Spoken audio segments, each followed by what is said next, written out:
Podmortem would like to thank Original Cinematic for sponsoring this week's episode.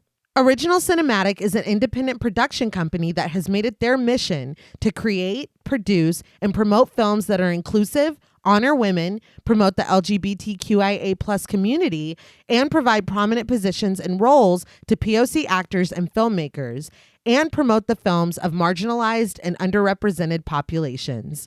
These are all things that are extremely important to our podcast as well.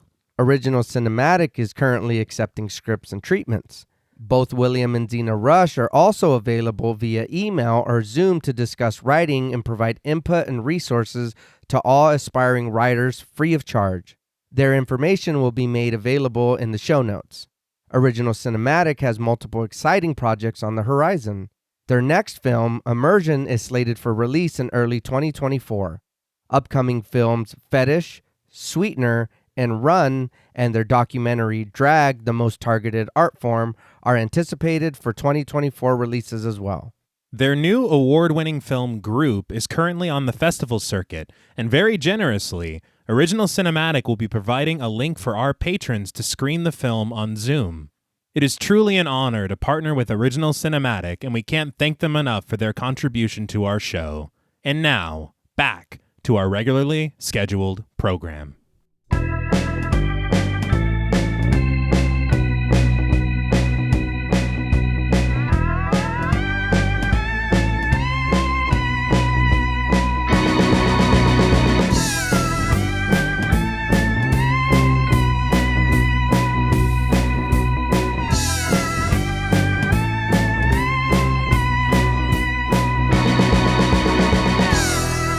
Salutations! Welcome to Podmortem.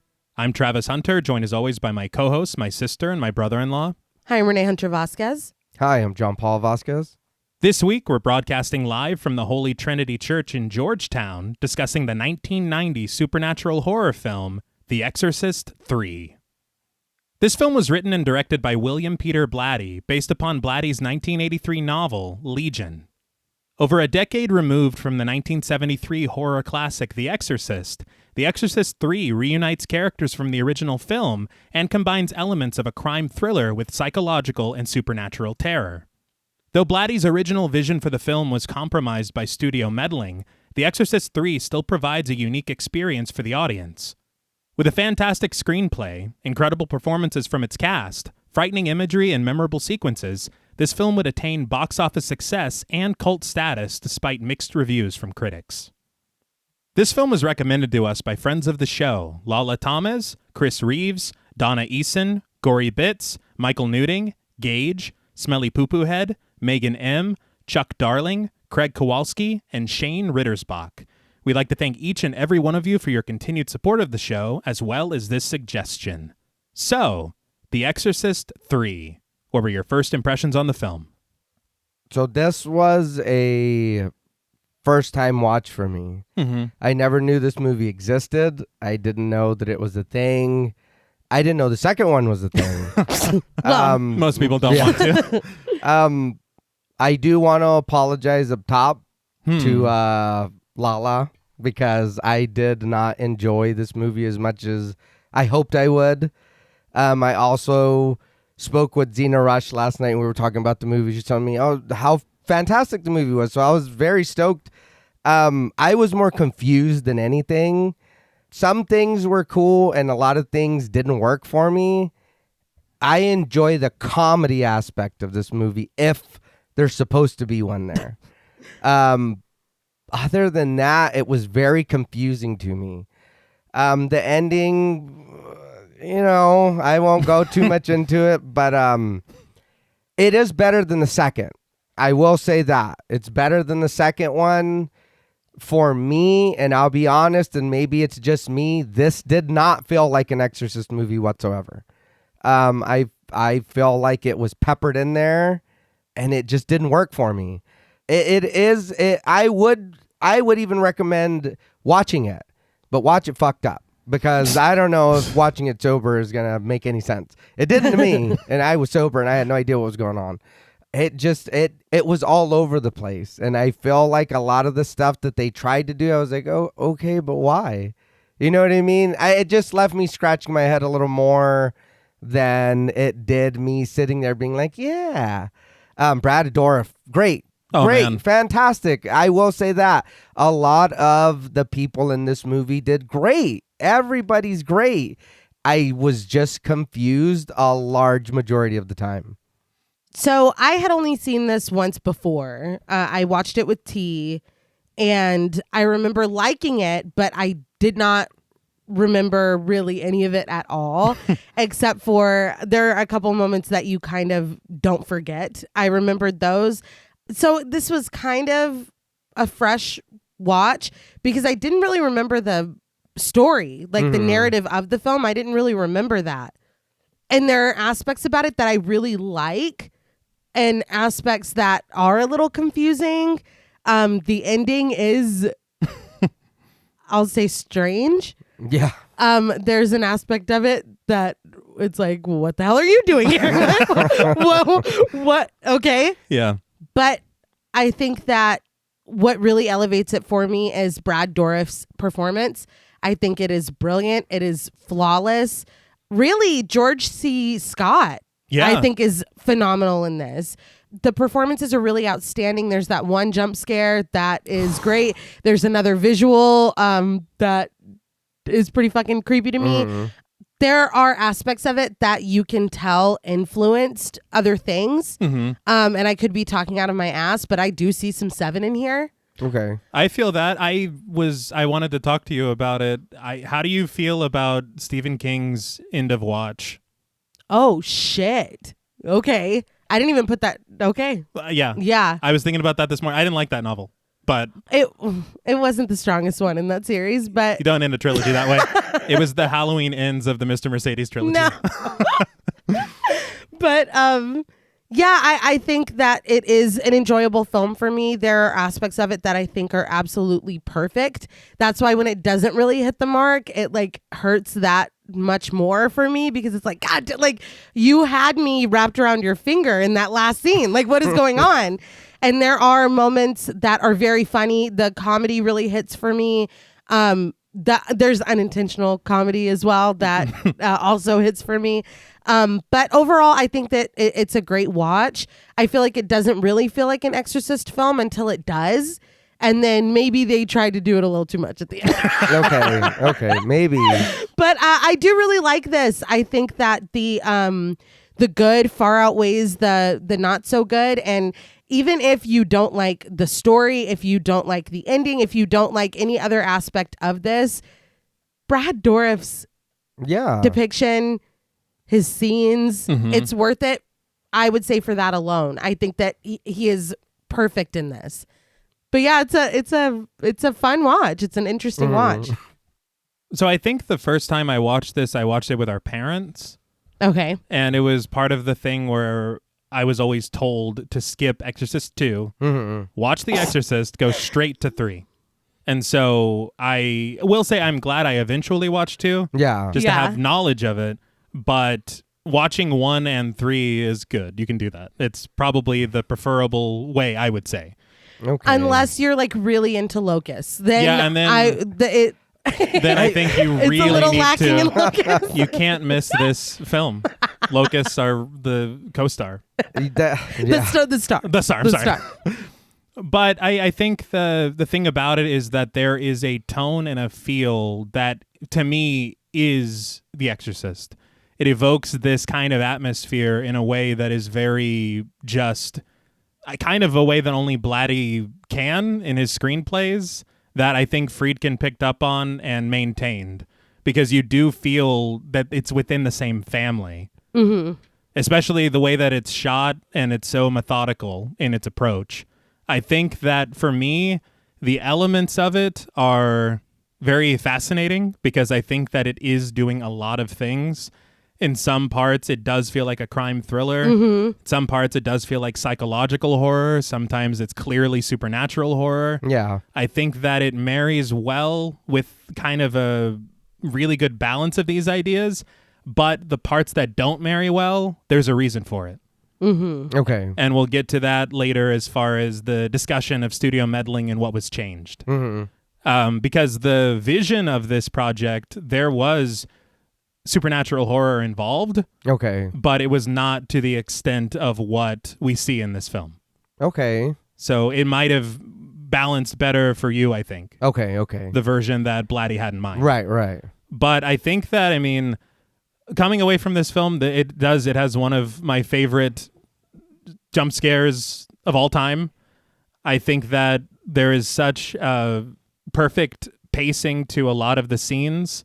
I think that they make very interesting choices of what to show and what not to show.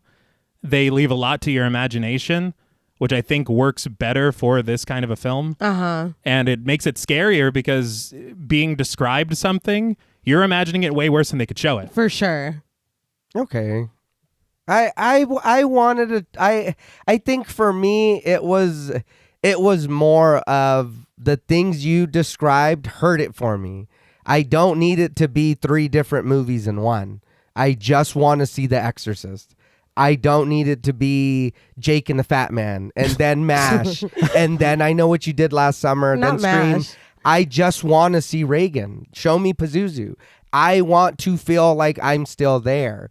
This was for me, it was a very sharp turn into something else that, yeah, visually it looked like an Exorcist movie. It just, I don't know why. I didn't feel that. I think there are certain elements that really work and connect it to the first one. Okay. I think their attempt to really connect it is what hurts it. Okay, maybe then that's where the disconnect just shoved me to the side. Yeah. Maybe it was like, oh, this isn't for you. Get out of here. And there is one decision that was made very early on in the process that sets up false expectations for this kind of rehash of the first one. Okay. And we'll talk about that too. There's a lot to talk about today. Yeah. But I really, really like the characters. I think they feel like real people. Mm-hmm.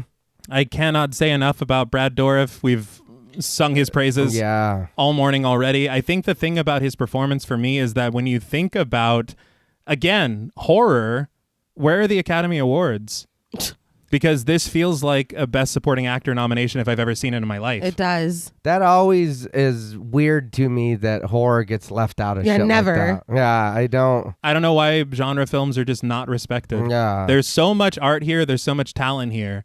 This film in particular, and I mean, it's so funny we're saying that. I know The Exorcist was nominated for all these Oscars and won, original screenplay and all. Yeah. But I feel like a film like this in 1990, how does it not merit? And that too, 1990? Yeah. Like, this feels older than that. It does. It does.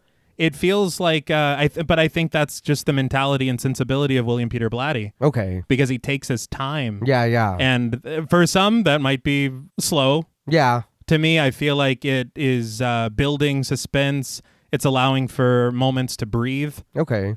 I think that it's really down to the screenplay. The writing, Blatty is just an amazing writer. Mm-hmm. And those comedic moments, they hit. Yeah. And you feel these relationships between these people. Mm-hmm. And I mean, some of them are not what it was in the first film. Yeah. But some things are a little exaggerated. Yeah. We've taken some creative license, but it is his creation. He can do what he wants with it. Right. I guess. True. But I just think that it's very meticulous. It's unsettling. It rewards the viewer for paying attention. Okay. Because there are things that I saw on a rewatch that were maybe a little confusing to me at first. Mm-hmm. And then absolutely just blew me away that they're planting these seeds this early. Okay.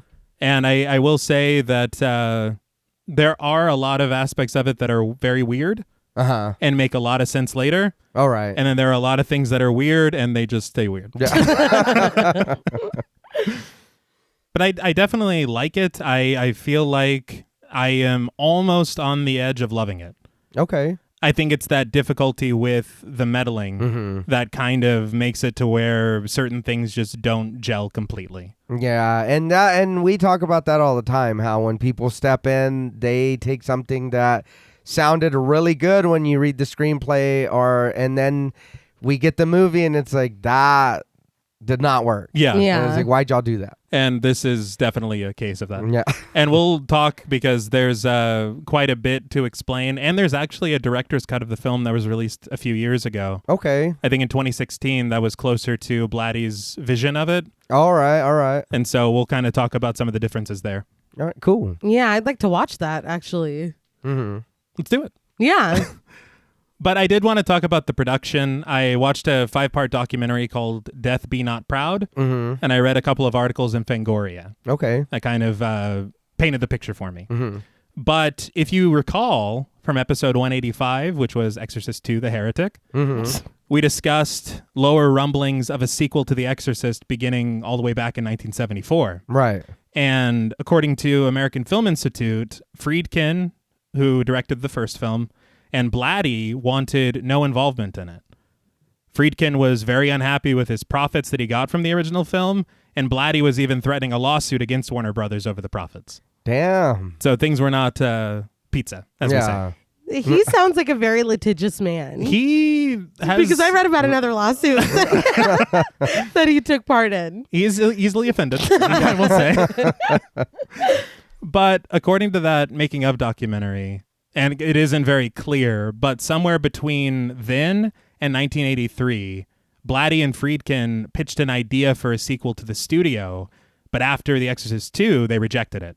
And so Blatty and Friedkin would part company, and this idea that they had, that Blatty was really the real creative force behind, Okay. he turns it into the 1983 novel, Legion.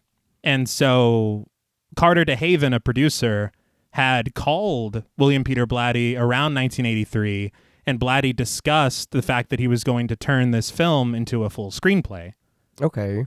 And this process goes on over a few years. According to Fangoria, it had been pitched again to Warner Brothers in the mid-'80s Mm-hmm. with an idea of William Friedkin directing it after the script was written, and he declined doing it, and Warner Brothers declined making it. What? Yeah. So it's weird to me because you have this dream team back, Yeah. but you don't want to do it because I guess The Exorcist II made the property like nuclear. Wow. Well, I am a little surprised they chose to call this Exorcist III. Yeah. And that is unfortunate Yeah. because as we'll continue, you'll see how much the production company really was focused mostly on commercializing this film. Okay. Of course. Of course. But I read an interview where John Carpenter was almost tasked to direct this film. Oh, okay. And he had met with William Peter Blatty, and Blatty was clearly, according to Carpenter, trying to push him out. Like trying to make it so that he could direct it, but also having a meeting to say that he had the meeting. Right. All right. At least he was like, you know what? Fuck it. Like, Yeah. that's fine. He's like, it's going to be hard, dude. Yeah. And thinking, though, you're saying the name of what it was supposed to be, the movie Legion, I think, does have something from this movie in it, thinking about it. And I was like, that's... Yes. Yeah. Yes. I was like, that's the same shit. That is interesting. This movie was intended to be called Legion. Yeah. Of course. It Okay. should have been. And it should I have been. think. Yeah, it should have. Because it sets up, like you were saying earlier, the expectation of Yeah. Pazuzu and, you know, Mm-hmm. The Exorcist. Yeah. It's a very good popular name, though. Well, that's what Yeah. we came for. Yeah. It's on the name. Yeah. Mm-hmm. Yeah. But at some point during this process in the 80s, the screenplay ends up again on the radar of producer Carter DeHaven. Okay. He eventually gets the rights to it, and he takes it to Morgan Creek Productions. And despite William Peter Blatty's limited directorial experience, because he only had directed one film before called The Ninth Configuration, Okay. you'll hear about that film quite a bit because so much of the cast of this film comes from that film, Oh. which I know we love and we talk about a lot. Yeah. Yeah. But Carter DeHaven believed so much in Blatty's vision that he was able to convince the producers at Morgan Creek to let him direct it. Okay. And so Blatty, of course, he wrote the novel. Mm-hmm. He wrote the screenplay. He wants to film his novel. But the studio had other ideas, of course, particularly regarding the ending and regarding the title of the film. Okay. And so that's how we end up with, instead of William Peter Blatty's Legion, it's William Peter Blatty's The Exorcist III. Yeah. He even tried to say, can we call it Exorcist Legion? And they're like, no. Come on. Yeah, because the second one got another name. It had did. a subtitle. I don't It understand why they didn't do that here. That's trash, Yeah. dude. Like, that's too much. People won't. Exorcist 3, it's good. But and we'll talk more about the difficulties and the reshoots that happened, all these differences. From interviews, there is a lot of finger pointing both ways. Depending on where you stand, it is either a story about a stubborn novelist who was hesitant to change his ideas, or it's a visionary storyteller who refused to compromise his vision until he was forced to. I'm obviously on William Peter Blatty's side. Yeah. Because I don't think that... I feel like studios are more about finances Yeah. Yeah. than they are about creative artistry. Yes. And it's very disappointing. Even the cast came away from it. A lot of people, of course, enjoyed the theatrical cut of the film. Yeah. I enjoy a lot of the aspects of the theatrical cut. Brad Dourif hated it. Wow. Jason Miller had a very interesting quote, because we see this idea of purgatory explored a little bit in the film. Yeah. He had said that this film kind of feels like that. And he said, he goes, "You're not in heaven, you're not in hell, you're in Hollywood." Okay. Ooh. Yeah, well. Now, before we take over the body of this film, we would like to issue a warning for spoilers. Pod Mortem is a very in-depth podcast, and in thoroughly discussing horror films, we have no choice but to spoil a thing or two. If you don't wish to be spoiled, please go watch the film, then come back and enjoy the show. If you've already seen the film or don't care about spoilers, let's exorcise our demons. Now, this film relies heavily on having already seen The Exorcist. If you haven't, we recommend you go watch it or go listen to episode 3 of our show as a refresher. So the film begins with a scenic shot of the Potomac River at sunset. I saw Nay's eyebrows already. I'm sorry. I was worried about even putting it in my script for this You shouldn't have. exact reason. I did research. I was like, what river could this be in DC? I did a lot of research, and I'm like, all that this is going to be is a segue to talking about. I'm gonna restrain myself, but yes, the eyebrows did go up. I got very excited. But as the last light of the day reflects across the shimmering water, we get on-screen text reading, Georgetown, 1990. A rowing crew paddles uniformly in the water, their coach offering a rhythmic catch to keep them in time with their paddles. I had to do research on that. They're called a crew, firstly. Okay. All right. And secondly, the catch is when the paddle hits the water. Oh. But at the completion of their practice, they arrive on the streets of Georgetown, carrying their boat collectively in a synchronized march. They pass Father Joseph Dyer, played by Ed Flanders, who offers them a smile as they continue down the street. Salem's Lot? Yes, we just talked about him. Yeah. You said his name is Ned Flanders? Close. Basically. He was actually in Blatty's previous film, The Ninth Configuration. Okay. This is the first of several times we'll talk about this. Which I haven't seen, The Ninth Configuration. No. I've heard great things about it, though. The Lament? Close. The Lament configuration starring Ned Flanders, right? What a film that would be. But Dyer walks towards us, but stops dead in his tracks, peering pensively at the sight before him. We see, in his point of view, Father Dyer has reached the top of the stairs on M Street, which in this film's timeline is where Father Damien Karras fell to his death 15 years ago during the exorcism of Reagan McNeil. Just seeing this staircase, Okay. Yeah. it evokes a lot of feelings and memories, of course, and you see these connections, and already with this character, the very methodical way that this is shot and filmed, it's very quiet. Yeah. There's not a thing spoken from Father Dyer, but you already know what all of this is about. I did ask myself, I was like, is that even still the same stairs? I was like, I couldn't remember. It's been a while since I've watched the first Exorcist, so Yeah, and it is. okay. They actually filmed a lot of exteriors in Georgetown. Okay, cool. That's really cool. Yeah. Yeah. So is it just like we're just not going to talk about it, or are they actively ignoring too? They are actively ignoring Okay. too.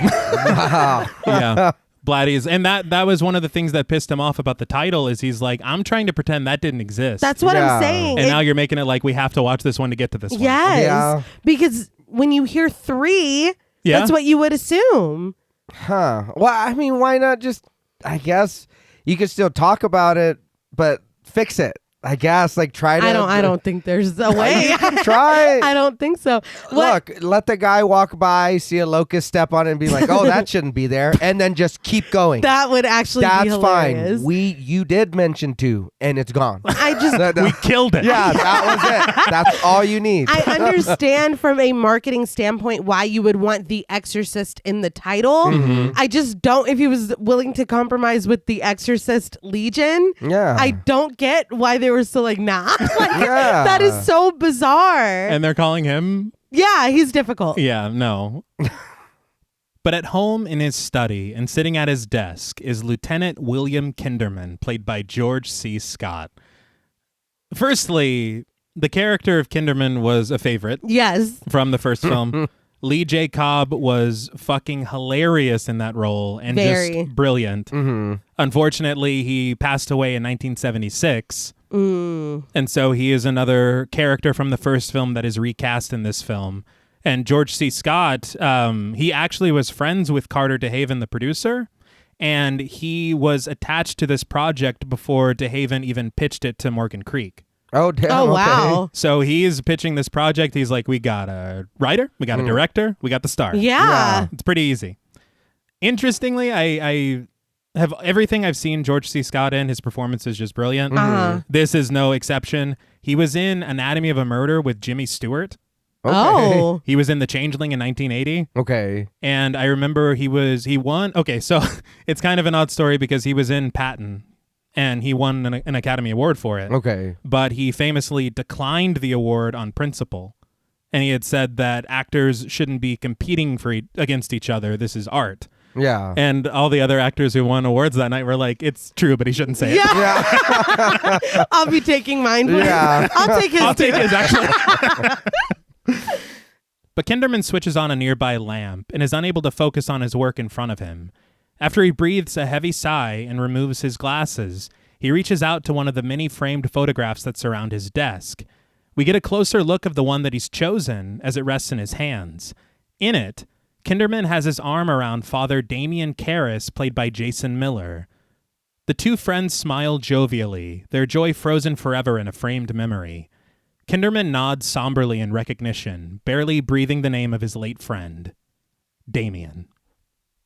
But, to the tune of Tubular Bells, we travel back to the stairs of M Street, this time gazing up at them from the bottom, street lamps lining the path above and casting their light down the dim steps as a cloud of fog dissipates. The opening credits begin, accompanied by a low, eerie rumble as the theme fades away, and we're treated to shots of the dark and empty Georgetown streets, a large clock tower in the distance, and lights glowing hazily through the fog of night. So I wanted to talk about the score really quick, because it's very interesting. It's mostly soundscapes and chants and synthesizers. And there are a lot of scenes where it feels almost as if it's the presence of something and not the music. Uh-huh. And watching it, there are many times in my script where I'm like, a growl is happening. Yeah. But it's the score. Oh. Okay. And sometimes it's a growl, I'll tell you. Right. Yeah. There are growls. There are growls. For sure. Because this is it for Tubular Bells, right? Yeah. And again, seeing the shot of the stairs with the fog and Tubular Bells. Yeah. Chef's kiss. Mm-hmm. But the score was actually composed by Barry Dvorak. And he actually, I saw in the documentary that he was brought in initially to score The Exorcist. Oh. Okay. And he was a friend of William Peter Blatty's, and he met with William Friedkin, but Friedkin turned him down. Mm. And so the soundtrack eventually became what it became with The Exorcist, of course, iconic. Iconic, yeah. But Dvorak would go on to score The Warriors, Oh. All right. and then he scored The Ninth Configuration. Okay. So Blatty, of course, re-teamed with him on this. Yeah. And they had initially, since 73 wanted to work together. Yeah.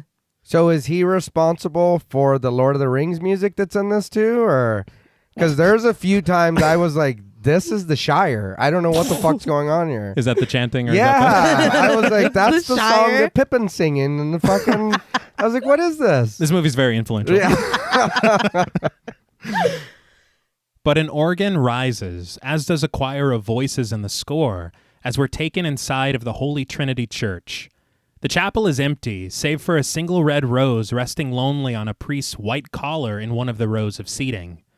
A large cross presides over all behind the lectern, a statue of Jesus Christ crucified to it, blood trickling from his wounded palms.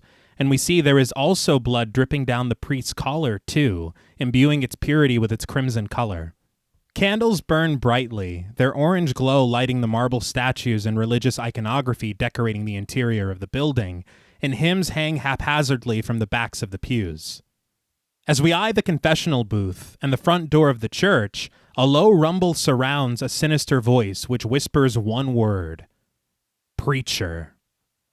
Suddenly, the score grows frenzied, and the front door of the church bursts open. Leaves from nearby trees and the hymns from the pews are guided forcefully by an unnatural wind, raining down upon the nave, and we see the statue of Jesus Christ open his eyes at the sight before him. I say even Jesus couldn't believe it. He Yeah. was like, what the Jesus fuck? was shook. Huh? Yeah. He was like, me. But the camera glides through the debris and out through the doors of the church, and we get the title, William Peter Blatty's The Exorcist III. We've already had a lot to say. Yeah. We can move on. Past that. I will say this is a very interesting way to establish this location that will become very important as the film continues. I really feel like, again, there are so many iconic moments in this film that kind of get either overshadowed, overlooked, or just not talked about enough. Yeah. And I feel like the kind of explosion of this church. Yeah. And then it's like, all right, moving on. Let's take a walk. Yeah.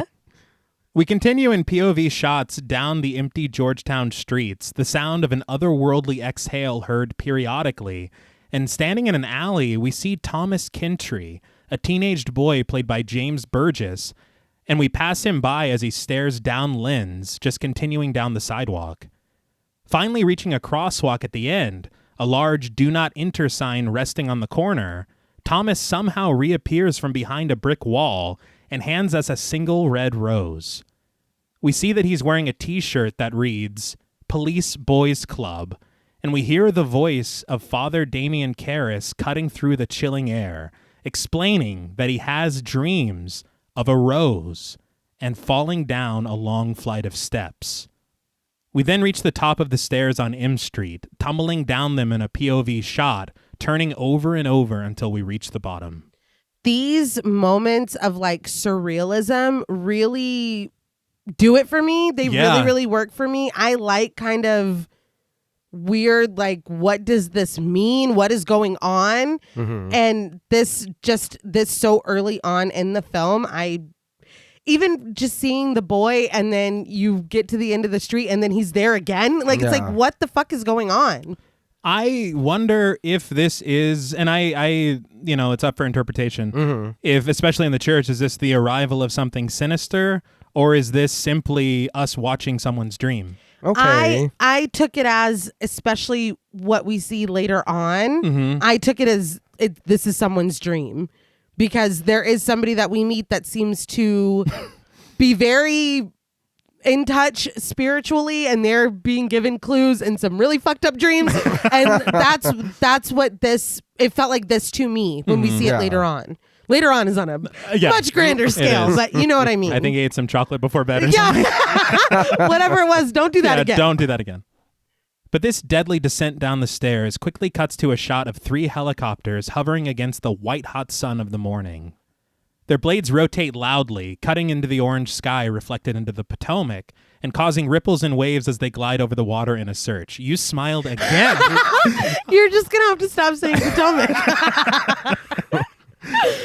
We hear Father Dyer's voice reciting his sermon inside of the church from the night before, which doesn't appear to show any signs of what we witnessed the night before. But Dyer reads, "A light shall shine upon this day, for the Lord has been born unto us, and he is called Wonderful, God, the Prince of Peace." Wonderful. Very important word in this film. Yeah. But the helicopters descend upon Georgetown, passing over the church, a voice crackling over the radio proclaiming their sweep is complete, but reporting 0 findings. Dyer continues, "Peace I give you, my peace I leave you. As the world gives, do I give to you. Let not your heart be troubled." The camera finds him at the pulpit in front of an ornate stained glass window, and Tim Feldman, an altar boy played by Kevin Corrigan, stands to his side. Kevin Corrigan, I was very surprised to see him here. So young. Yes. He plays the cousin of DiCaprio's character in The Departed, if you recall. And he's also in Pineapple Express. That's where I know him from. The best. Yeah. And it's funny. It's just like we talk about all the time. Like later we learn his name is Tim Feldman. Yeah. But he's just credited as altar boy. It's like, what are we doing? Yeah. But Dyer asks, still quoting the scripture, "Whom shall he fear, as the Lord is the defender of his life?" Meanwhile, uncredited crime scene investigators collect trace evidence with vacuum cleaners as boats sail the river in the background. Just the river. I'm not doing it again. Dozens of cops gather around a crime scene, standing by their vehicles, the area taped off, and a coroner waits patiently for his collection of a body smoking a cigarette. The whirring of helicopter blades continues as an uncredited officer cradles a crying Mrs. Kintry, played by Peggy Alston. Kinderman arrives on the scene himself, kneeling down and lifting a tarp covering a body to peek under it. And after he does so, he covers the body once again and lowers his gaze somberly.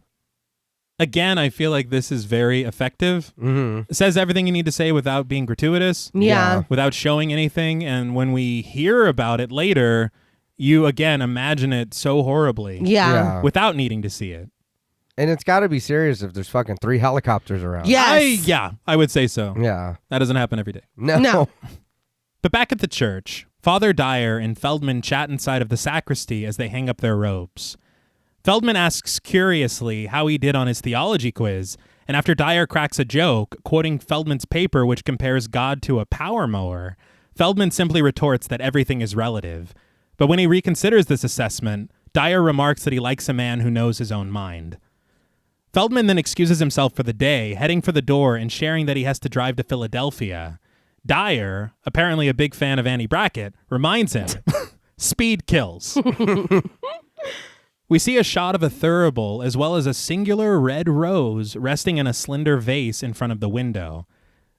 This, to me, was very brilliant because it leads directly to the next line, this connection that we already saw from the dream at the beginning. Yeah. It's like, see, this is good screenwriting. Yeah.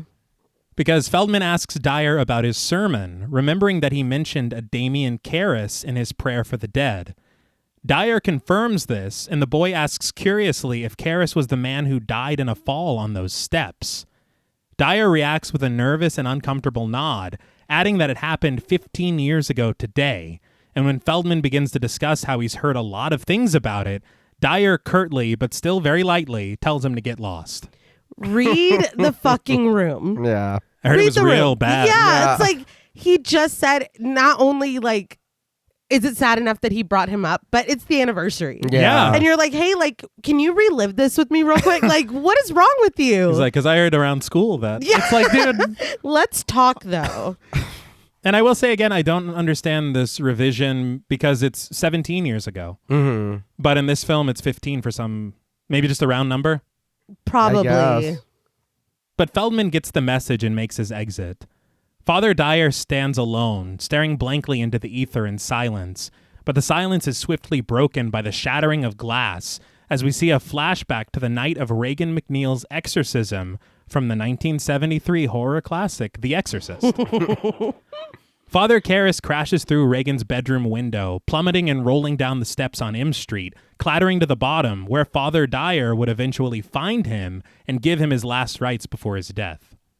So is he just imagining this? Because I thought he did find him at the bottom. He did. He wasn't there for the tumble. Yeah. And I will say that this was refilmed for the film. Okay. And so this isn't shots from the 1973 horror classic. But maybe, and that honestly works for me because this is not exactly what happened because he doesn't have any recollection of it. Yeah. Really. Yeah. If you want to get very meta.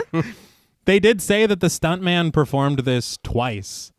Damn. Because the first time he did it, he hit the camera at the bottom and Blatty was like, No. nope, go again. Get back up there. It's like, I broke my back.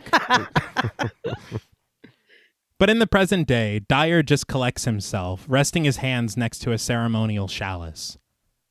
But we cut later to a dining room. various uncredited priests at their table enjoying their breakfasts and the company of each other, and some still standing in line for food. The camera pans from the window and a stone statue of the Pietà, the Virgin Mary cradling the body of Jesus Christ, over to Father Dyer, who sits quite comfortably in a t-shirt, conversing with the university president, played by Lee Richardson. The president asks Dyer what he said to offend Tom Lowery, the university's biggest benefactor. This is news to Dyer, but when pressed again, Dyer casually admits that he told him, "Jesus loves you, but everyone else thinks you're an asshole." Listen, sometimes people need the mirror held up, okay? Yeah. And what better person to do that than a priest? I will say I think of how much character Father Dyer had in the original. Yeah. He was full of life, and he's grown more surly. Yes. But the president doesn't appear pleased, but he greets elderly Jesuit played by Father John Durkin as he passes by. The elderly Jesuit complaining of back pain and wearing a towel over his shoulders after a workout. Dyer quips, asking the president if the Jesuits really need to have their own Olympics. There is so much like offhand comic lines in this film. Yeah. If I'm not mistaken, I think Blatty was a comedy writer. Okay. It shows. Yeah. And I love the way that it's just back and forth, especially later. Yeah. And it just works really, really well. But the president doesn't respond to this. He's not a good scene partner. He doesn't yes and. But he just asks Dyer his plan for the day. Dyer, shoveling eggs into his mouth, says that he's going to the cinema this afternoon to see It's a Wonderful Life, bragging that he's seen it 37 times. The president commends this, and when asked his favorite picture, he surprisingly admits that it's The Fly. Hey. Yeah. Great picture. Yes. I think this was an in-joke because Lee Richardson, the actor who plays the president, the year before this was in The Fly 2. Oh, that's hilarious. But he asks Dyer if he's going alone, and Dyer shares that he's taking Kinderman with him, sharing that every year on this day, Kinderman gets depressed and he tries to cheer him up.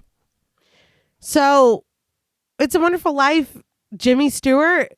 Yeah. Yeah, you're right. That's funny. He's like, I know that guy. Yeah. But at the police station, Stedman, played by George DiCenzo, crosses through the crowded bullpen to reach Kinderman's office. Inside, Kinderman is going off, in disbelief at something he just heard.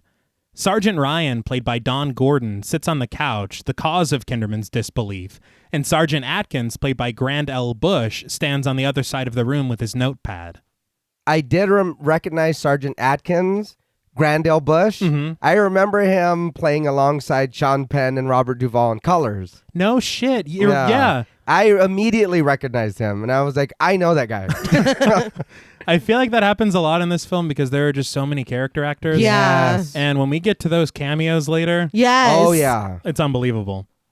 But Stedman enters the office, taking a seat next to Ryan, as Kinderman asks if any of the men know what Macbeth is about.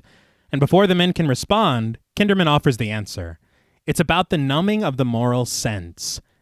I will say, keep this in mind, because Shakespeare comes up in a very interesting way later. Yeah. And you're like, this is, you know more than you should. But Kinderman explains to Stedman that he told Ryan they have nothing to go on in this case, and Ryan had the audacity to respond, win some, lose some. It's like, God damn. That's wild. To illustrate Ryan's stupidity, Kinderman jokes that on the entrance exam, when asked, what are rabies and what would you do for them? He claims that Ryan answered, rabies are Jewish priests, and I would do anything I possibly could for them. That is so fucking funny. I put, and you guys still hired him? Yeah. So he's even known a rabbi? Yeah. Like, dude, get him out of here. I would do anything for them. Anything. That's great. It's very kind. But Ryan looks away in seeming shame and embarrassment. I think he did put that on the It looks like it. And Kinderman rises from his seat on the edge of his desk, asking Stedman about the murder weapon. Stedman admits that he'd just be guessing, and Kinderman quips, if not us, who? If not now, when? Snacking on his breakfast, Stedman supposes it could have been something like garden shears. Maybe. Kinderman just offers, "We're abandoned," into the ether, and after confusing everyone, he shares that he was simply signaling beings on Mars because sometimes they answer. After cracking a joke about Atkins seeming inattention, Kinderman puts on his coat, asking Atkins to telex Richmond right away for the file on the Gemini killer. Okay, so like hypothetically, like if a Gemini were kind of like thrilled to get the shout out or the recognition, would that like be weird? Yes. Okay, because I'm not saying me. I was just saying like I wonder like if other Geminis are watching this and they're like, oh, it's finally our turn. But like that would be a weird thought. I wasn't having that thought. A friend of yours. A friend of mine who's also a Gemini was, and I was like, girl, that's kind of weird. You were like, nay, stop. It's the one that fits the most, I'd say, but hold on. As it goes on, it's clearly more and more inspired by the Zodiac Killer. Yes. And we learn a little bit more. I will say, and it came up in my research when we did Zodiac. Yeah. Episode 161. The Zodiac Killer wrote a letter in 1974 to the Chronicle, and he called The Exorcist the greatest satirical comedy he'd ever seen. Okay.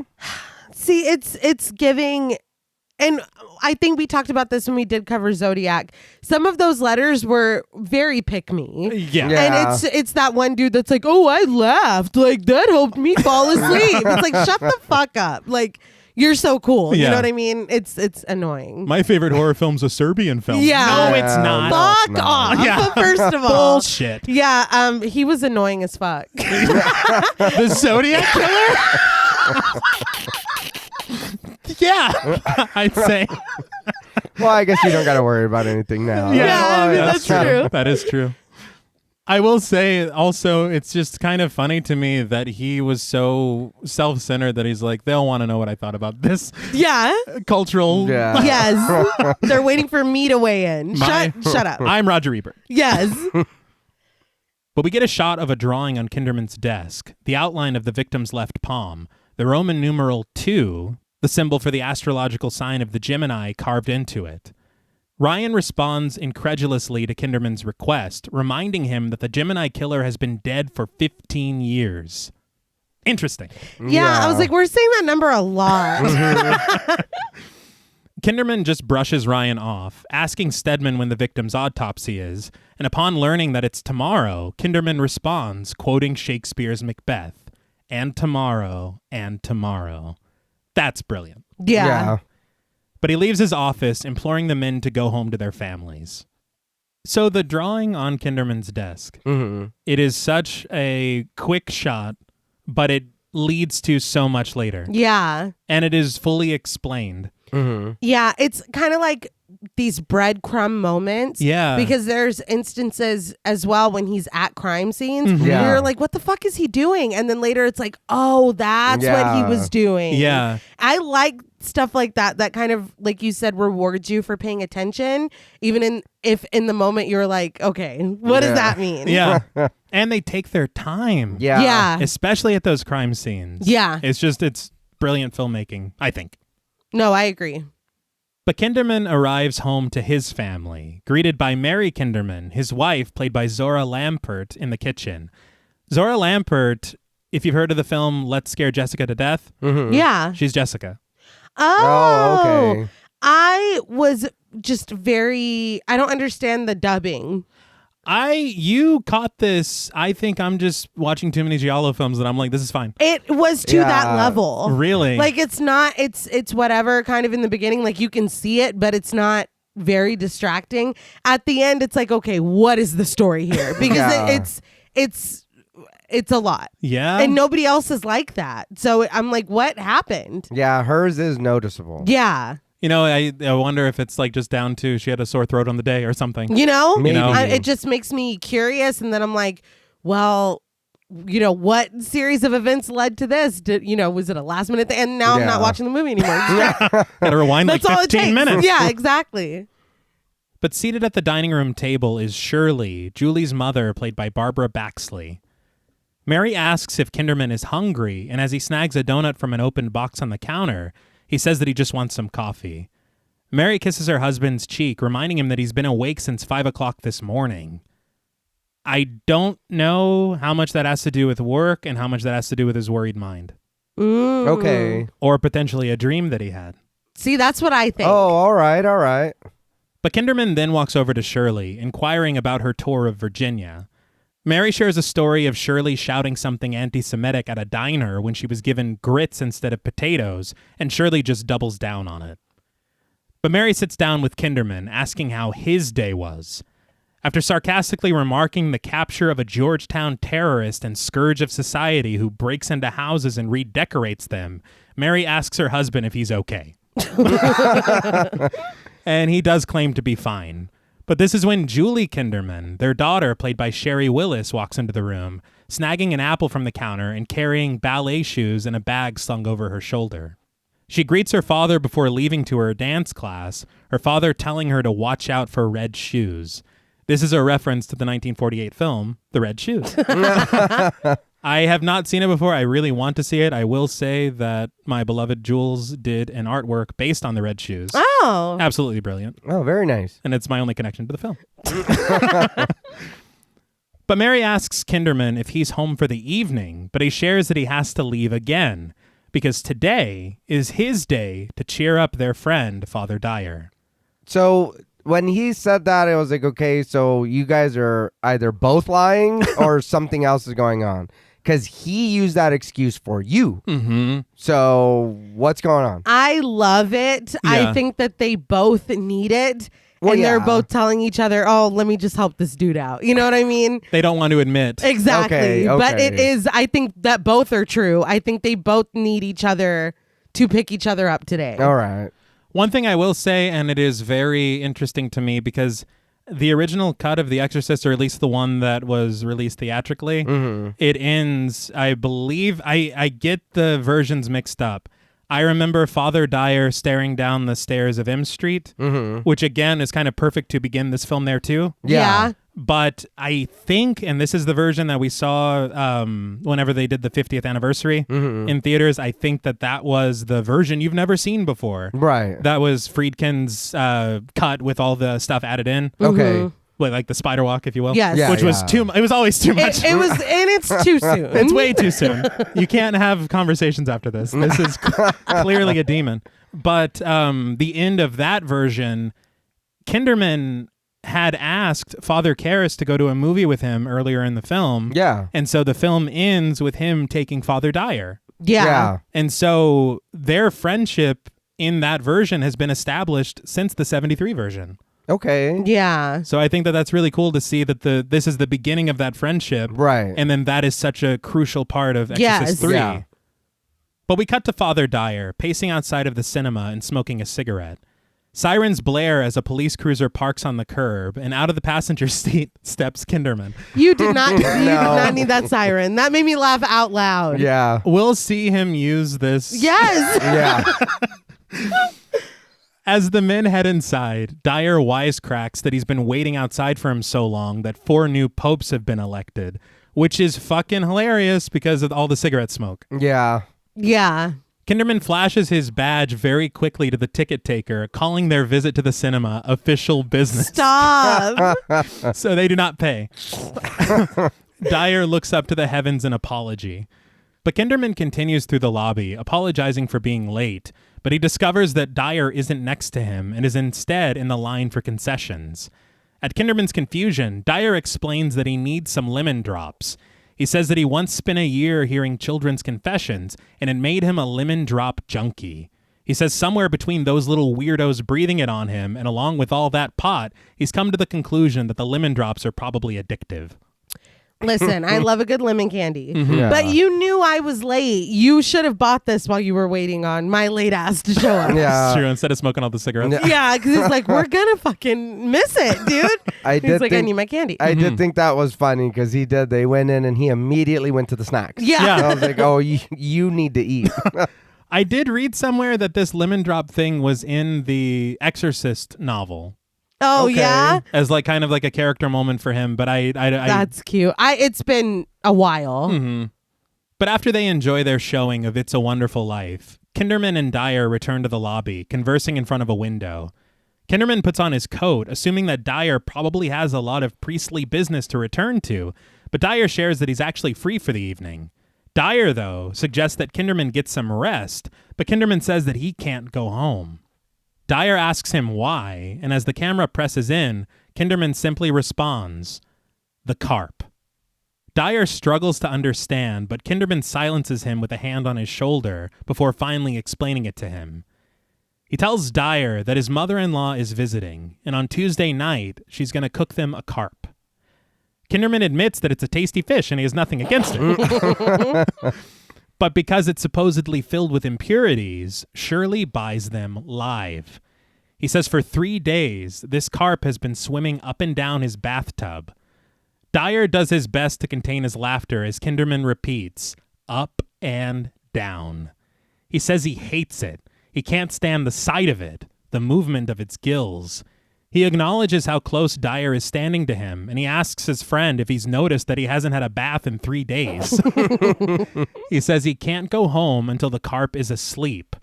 And as Dyer finally laughs outright, Kinderman says that if he sees it swimming again, he'll kill it. So this, to me, I thought was really just a funny anecdote. Yeah. Just a bit of comedy in this screenplay that needs it for where things go. But a lot of people have really dissected it and put a lot of meaning into it, kind of making the carp a bit of a metaphor for Kinderman's mindset. Okay. And the way that he sees life as kind of maybe we're the carp. I just took it as, please take this man out for a meal. Yes. But that's interesting. I didn't get that, but that's interesting. And I will say, reading those interpretations, I'm like, I feel very ill-informed. Yeah. I was just laughing at a fish swimming around. I just thought it was a cute story. Yeah. But we cut to a crowded restaurant, flames bursting from the kitchen, and the chatter of patrons and staff pervading the area. Among the crowd, and at separate tables, we see both C. Everett Koop, the former Surgeon General of the United States and subject of a rejected song by the B Sharps. That's exactly what I was thinking. And Larry King in cameo roles. And so I thought to myself, I was like, well, they're in Washington, D.C. And we watched an interview with Larry King where he was talking about it, and that's basically it.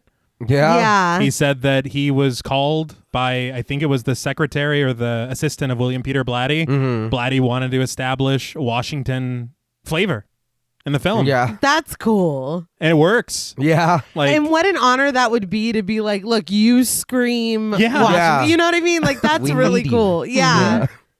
But after shots of various miscellaneous wall decor, including a painting of the Georgetown rowing team, which we saw at the beginning. We find Kinderman and Dyer at their table. Kinderman muses that the whole world is a homicide victim and asks why a god who is good would invent something like death. He calls it a lousy idea, plainly speaking. Dyer lightly chides Kinderman for blaming God, telling him that he wouldn't want to live forever. Kinderman, sipping his coffee, claims that he would, but Dyer says that he would get bored with it. Kinderman just counters that he has hobbies. But meanwhile, he recounts the ills of the world as he sees it, saying that it's all around them, even here. He says while their children suffer and their loved ones die, Dyer's God waltzes blithely through the universe like some kind of cosmic Billy Burke. Well, at least we came here to cheer each other up. Yeah. That was the whole point of this thing, right? Yeah. I did want to say Billy Burke was a Broadway performer best known as Glinda from The Wizard of Oz. Oh, okay. There's a lot of references that I had to research. Because even in this scene, he goes, you why blame God? And he's like, who am I supposed to blame? And he calls out some random baseball player. And I'm like, I have no idea who that is. But Dyer assures his friend that it all works out in the end, to which Kinderman replies, that soon? But Dyer adds that they're going to live forever. They're spirits. At Kinderman's continued disbelief, Dyer asks if this is about the kid that was killed on the dock. Kinderman shares that he knew the victim from the police boys club and that his name was Thomas. After thinking about it for a moment, he remembers Thomas Kintry with a K. With a K. Yeah. So, but this is when I'm like, oh, that's the boy from The Dream. Yes. Yeah. Because of his t-shirt. Mm-hmm. police boys club, and he also adds that he was black and about 12 years old. Yeah. Kinderman, detached from the conversation, clearly imagining it in his mind's eye, says that the killer drove an ingot into each of Thomas's eyes and then cut off his head. The horror of this act settles in the eyes of Father Dyer, who does his best to contain his emotions as Waitress, played by Deborah Port, comes to check on the table. Dyer responds wordlessly to her questions, and when she asks Kinderman if he wants more coffee, he returns to himself, faking a smile and shaking his head. This, to me, again, is just a credit to these performances. Mm-hmm. There is such a silent moment of just... And again, you don't need to see the crime scene. Right. Yeah. You feel the horror of it through the description and through Father Dyer's reaction to it. Yeah. But after the waitress leaves, Kinderman reveals that in place of Thomas's head was the head of a statue of Jesus Christ, painted in blackface, and the boy's body was crucified to a pair of rowing oars. It's just fucking awful. Yeah. I was a little taken aback, honestly. I would say. I was not expecting that. That's fucking terrible. And the scene cuts so abruptly here that we don't even really have time to deal with the horror of what he just said. Yeah. And I feel like we kind of need a moment because that's beyond. Mm-hmm. Yeah. But we do immediately cut to a shot of an elderly woman dressed all in black, played by Teresa Wright, holding a duffel bag and locking arms with Nurse Allerton, played by Nancy Fish, waiting to cross the street. Okay. Nancy Fish. Okay. She's been in a lot. Mm-hmm. But I immediately recognized her as Rose, Madeline Ashton's assistant, and Death Becomes Her. And I was very excited. But she's been in so much. Mm-hmm. Yeah. Just scroll through her IMDb. She's been in a lot. She was Rose. You're most importantly. Yeah. Rose. I had looked at Teresa Wright's filmography. Okay. And she has a really prolific resume. She starred opposite Marlon Brando, Robert Mitchum, and Gary Cooper. Damn. She won an Academy Award in 1942, and she was in Hitchcock's Shadow of a Doubt. Okay, yeah. There's a lot of actors in this film that you look at their filmography and you think of the clout that Blatty must have to entice them and lure them to a project like this. And maybe it is the reputation of The Exorcist. Okay, yeah. But you're like, this is kind of amazing. Mm-hmm. Yeah. And I do want to say that this shot of these characters and the fact that this woman is holding a duffel bag, it was lost on me the first time. Yeah. And as you continue, you're like, oh, this is very important. Yeah. But we're then taken to the confessional booth of the Holy Trinity Church, where Father Canavan, played by Harry Carey Jr., opens the divider to speak to an unseen parishioner that sounds like an elderly woman. Not Harry Carey. Yeah. Okay. But Canavan prays for the Lord to be within her heart to help her confess her sins, and the woman takes a moment before admitting that she has a scrupulous conscience, a need to confess so many things. This, I'll say a lead is buried. Yes. But we'll get there. The build-up is very much giving Ned Flanders of just guilt over everything. So as it goes on, I was like, yeah. I thought she was going to just be in the way that she sets it up. yes. Yeah. But she says that if she steps on 2 straws in the shape of a cross, she feels like she has to confess it. Ned. I mean, yeah. Just Reverend Lovejoy, oh my God, please. And Ned Flanders is in this movie, as we said. Yes. Yeah. But Canavan nods as she shares that it torments her, and he reminds her that Christ forgives us of all of our sins. The woman assures him that it's only little things, but it's 17 of them. The first, she says, was that waitress near Candlestick Park. She cut her throat and watched her bleed. She adds that the waitress bled a great deal and that it's a problem that she's working on. All this bleeding. It's a problem. Yeah. I just feel like that's really underselling it. The way that she approaches it, I was expecting is douchebag a curse? You know what I mean? It's no, we really jumped right into it. And I will say this problem has a solution later in the film. Okay. Fuck. Okay. Upon hearing this, Canavan lowers his hand that he was casually resting on, turning his head slowly to the woman as she continues speaking. Yeah, I would have Kool-Aid manned right the fuck out of that booth. Kick the door open and just... Yes! Help! Yes! She's in there! Yeah, no, fuck that. I don't know if he's allowed to do that. I don't know. I don't care. Well, then we'll have something to confess later. But the woman begins to laugh maniacally, the tone of it growing deeper and more unrestrained before we cut away to stained glass windows and religious iconography throughout the church, accompanied by the sound of a woman screaming and sobbing. We see the source of these cries as a woman has collapsed into her husband's arms in the nave of the church, crying uncontrollably, as the elderly woman in black from earlier crosses herself, looking back at the sobbing woman, and Nurse Allerton waits for her in the hall. 2 young children, a boy and a girl, stare transfixed as blood pools across the floor from the confessional booth. Well, they're traumatized. Yeah. That's in there for good. Yeah. See, here I'm still on board. I like this. For me, I was hoping this was Reagan. I was hoping that this was a you thought you caught me. And I hate to say that that's not kind of, I mean, you know what I mean? Spoiler warning. Yeah. Yeah. It's hard to not give things away. Yeah, that's what I'm saying. It's Look at from there. right here. I will say Yes. I'm still on board. I'm very much enjoying everything. Nothing is confusing at this point. But I will say afterwards, this wasn't what I thought what was going on. Okay.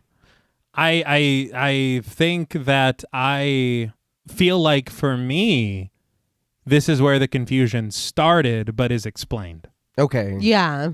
And again, just this subtle view of this crime and this very violent murder, Yeah. and we don't even see. Yeah. But we don't need to. No. Yeah. But sometime later, the rain hammers down upon the gathered crime scene personnel outside, officers standing in front of yellow tape barring the entrance to the church. Thunder crackles outside as Ryan dusts the entrance of the confessional booth, and the crying woman from earlier, who I could not find a credit for, sobs to an officer that she doesn't know what happened and that Father Canavan was such a good person. As CSI collect evidence, a crime photographer, played by Gary Wheeler, snaps a photo of the inside of the booth, which is all splattered in blood. In set photos, I saw that they showed Canavan's body. Oh, wow. And intended to, but then took it out of the film. It has him sitting still in the confessional booth. Okay. His head is in his lap. Oof. And Okay. he's holding it with his hands. Very nice. It's I interesting. wonder, Yeah. I wonder why cut it out. Yeah. I was reading in Fangoria, and it seemed as though Blatty thought that it worked better without it. It was partially his idea to put it in there and then to take it out. And I think that there was a zoom involved that was too grainy, and he said that it... All right. Yeah. But Kinderman arrives on the scene, walking slowly over to a gurney containing Canavan's body. It's covered in a white sheet, but marred with one red stain on the right side. Kinderman reaches for the bloody side of the sheet, but before he can inspect it, Ryan walks over, expressing confusion as to why Kinderman would want prints from the inside of the sliding panel, considering all he'll get is prints from the priest. I'm sorry. The energy that you took to walk over and ask me, do we really need to do the inside? You could have just fucking done it. Yeah, Yeah. honestly. Like, why would you not just fucking do it? Like, that annoyed me. And we're collecting evidence. Yeah, I was Yes. going to say, why wouldn't you look for any prints anywhere? That was so weird. I did laugh out loud because Ryan goes, I've been thinking, and Kinderman goes, that's new. But upon Ryan's continued questioning, Kinderman sarcastically snarls that he's padding the job, to which Ryan takes poorly, clicking his pen in annoyance as he walks away. Kinderman lifts the sheet, observing the priest's blood-covered hand. He then walks over to inspect the priest's left hand. We don't see anything, but Kinderman clearly does, reacting in muted disbelief. This is what I was kind of referring to earlier, where you're like, what is he doing? Yeah. But he recovers the priest's hand and calls for the coroners to take him away. That night, after the camera pulls back from Georgetown buildings and finds 2 nurses walking jovially down the sidewalk, we return to the Holy Trinity Church, pressing in on the confessional booth as we hear the sound of the wooden divider sliding back and forth over and over again. I was like, oh my God. But it's not. We see that it's Kinderman inside, sliding the door, but he closes it, stopping after a moment to collect himself. The panel then suddenly slides open from the other side, startling Kinderman. But it's Atkins, with news. Thomas Kintry didn't die from the decapitation. He was injected with a drug called succinylcholine, a drug used for electroshock therapy. But he says that the boy was injected with enough of it to cause paralysis, so he couldn't move or scream while the killer butchered him. Kinderman asks simply if that means that Kintry was conscious, and Atkins whispers that he was, and he was fully aware. Atkins says that the drug attacks the respiratory system, and Kintry died of slow asphyxiation, and Kinderman takes a moment to digest the information. This is really just the worst thing that the autopsy could have revealed. Yeah. When something this horrible happens, kind of the only comfort is that the person didn't suffer. Yeah. And this is just suffering on a scale that is unimaginable. It's terrible. And only speaks to the sadistic Yes. mentality, I guess. It's just unbelievable. But the next morning, we find Kinderman in the lobby of a hospital. At the front desk, he's clutching a stuffed penguin in his arm and holding a bag in his other hand, asking to know the room that Father Joseph Dyer is staying in. And upon learning it, we see him rush over quickly before stopping to compose himself and walking slowly into Dyer's hospital room. Again, just small moments of these performances. But they say so much. Yeah. He's like, I need to resonate calm. Yeah. But he's not calm. No. Dyer sits up in bed, reading a newspaper, and Kinderman casually asks, so what's this nonsense? Dyer says that it's nothing and that they're just doing some tests, and Kinderman jokingly asks if they couldn't find the rabbit, and Dyer replies that he doesn't know Kinderman. After Kinderman criticizes Dyer's reading choices, Dyer snaps back a little, but immediately softens at the sight of the stuffed penguin, asking if it's for him. Kinderman hands it over, saying that he found it in the street and thought it suited him. Dyer smiles at it, but begins to cough, which causes Kinderman to look very concerned. The priest tries to ease Kinderman's mind, telling him that his brother Eddie had the same symptoms for years. But Kinderman recalls that Dyer's brother Eddie died at the age of 30, but Dyer reminds him that Eddie was killed in Vietnam. Kinderman insists that there's a connection there. They're very funny. Yes. They're hilarious. I was like, are they the married couple? I was like, Yeah. well, I was like, but it is funny. They The do back and play. forth. Yeah, they do play really good off each other. Mm-hmm. But about the cough, Kinderman doubles down, asking his friend if he's sure that it isn't serious. Dyer tries to remember Eddie's symptoms, but Kinderman doesn't want to talk about Eddie anymore. But Dyer continues that with Eddie, it was his nerves. And Kinderman counters that Dyer makes people very nervous. Dyer retorts that he only makes sinners nervous, but Kinderman reiterates, shouting, everybody! Just then, Nurse Blaine, played by Tyra Farrell, leans in the doorway, asking if everyone is okay in here, and Kinderman just snarls, we're fine! I'm going to have to ask you to leave. Visiting hours are over. So a lot of people do have a lot to say, saying that George C. Scott's performance is over dramatic, but you gotta understand what Lieutenant Kinderman is going through. Yeah. Yeah. Not only with his job, but personally. He is reliving the death of, in this film, his best Yes. friend, Yeah. Damien Karras. Yeah. And then he sees his current best friend in a hospital room. Mm-hmm. And so you have all these things going on. Now, he shouldn't be snapping it. He Yeah. shouldn't, but it is a lot. It is. And some of the over the topness does add to kind of the unintentional comedy of it. Mhm. But Yeah. I don't walk away from the film being like, man, that was a lot. You know what I mean? I think that it's still appropriate for the character. But, of course, Nurse Blaine just leaves. Yeah. Well, yeah. Well, he yelled at her. I mean, Now, Tyra Farrell, I remembered her, and I was like, I know her face. She's Doughboy's mom in Boys to the Hood. Boys in the Head. Oh. I was like, I know her face. I know her. And I kept, as I was watching the movie, I seen her again later, and I was like, I have to look. And it is. It's the mom and Boys in the Head. I was like, okay. And her role is so small here. Yeah. She does a great job in that movie, too. Yeah. And I was like, man, and there's a lot of people like that in here. I know we said that earlier, but again, these people that are in this movie. Yeah. For a lot of the times, just a scene or two. Yeah. There is one person that is so unbelievable Yeah. that I can't even... Yes. I have no words. Yeah. But Kinderman calms down, sharing that he's just tired. Dyer suggests that he book himself a room at the hospital, but Kinderman just brushes it off, handing the bag in his hand over to Dyer, telling him that he brought him a burger. Dyer says that he isn't hungry, but Kinderman insists that he eats half, telling him it's from Clyde's. Dyer asks where the other half came from. Kinderman jokes, "Space, your native country." In the hall, Nurse Marin, played by Lois Foraker, loudly shouts at her colleagues, prompting Dyer to comment on the peaceful atmosphere that surrounds him. I don't know why her name is Nurse Marin. Yeah, that made my ears perk up when you said that. Yeah, it never comes up. She barely plays a role in this film. Yeah. But Dyer takes a cigarette from the pack on his nightstand, and when Kinderman reminds him that those things will kill him, Dyer remarks that at least they're quiet. Nurse Keating, played by Tracy Thorne, enters Dyer's room, and upon learning that she's entered room 411 instead of 409, Dyer just lights up his cigarette and tells her to go in peace as she makes her exit. Very important character. Yes. And laying in your hospital bed smoking a cigarette is wild. And just let it Yeah. happen. Yeah. I will say that I'm going to give the movie a full point for referencing Spaceballs. Really? He says, "May the Schwartz be with you." That's from Yogurt.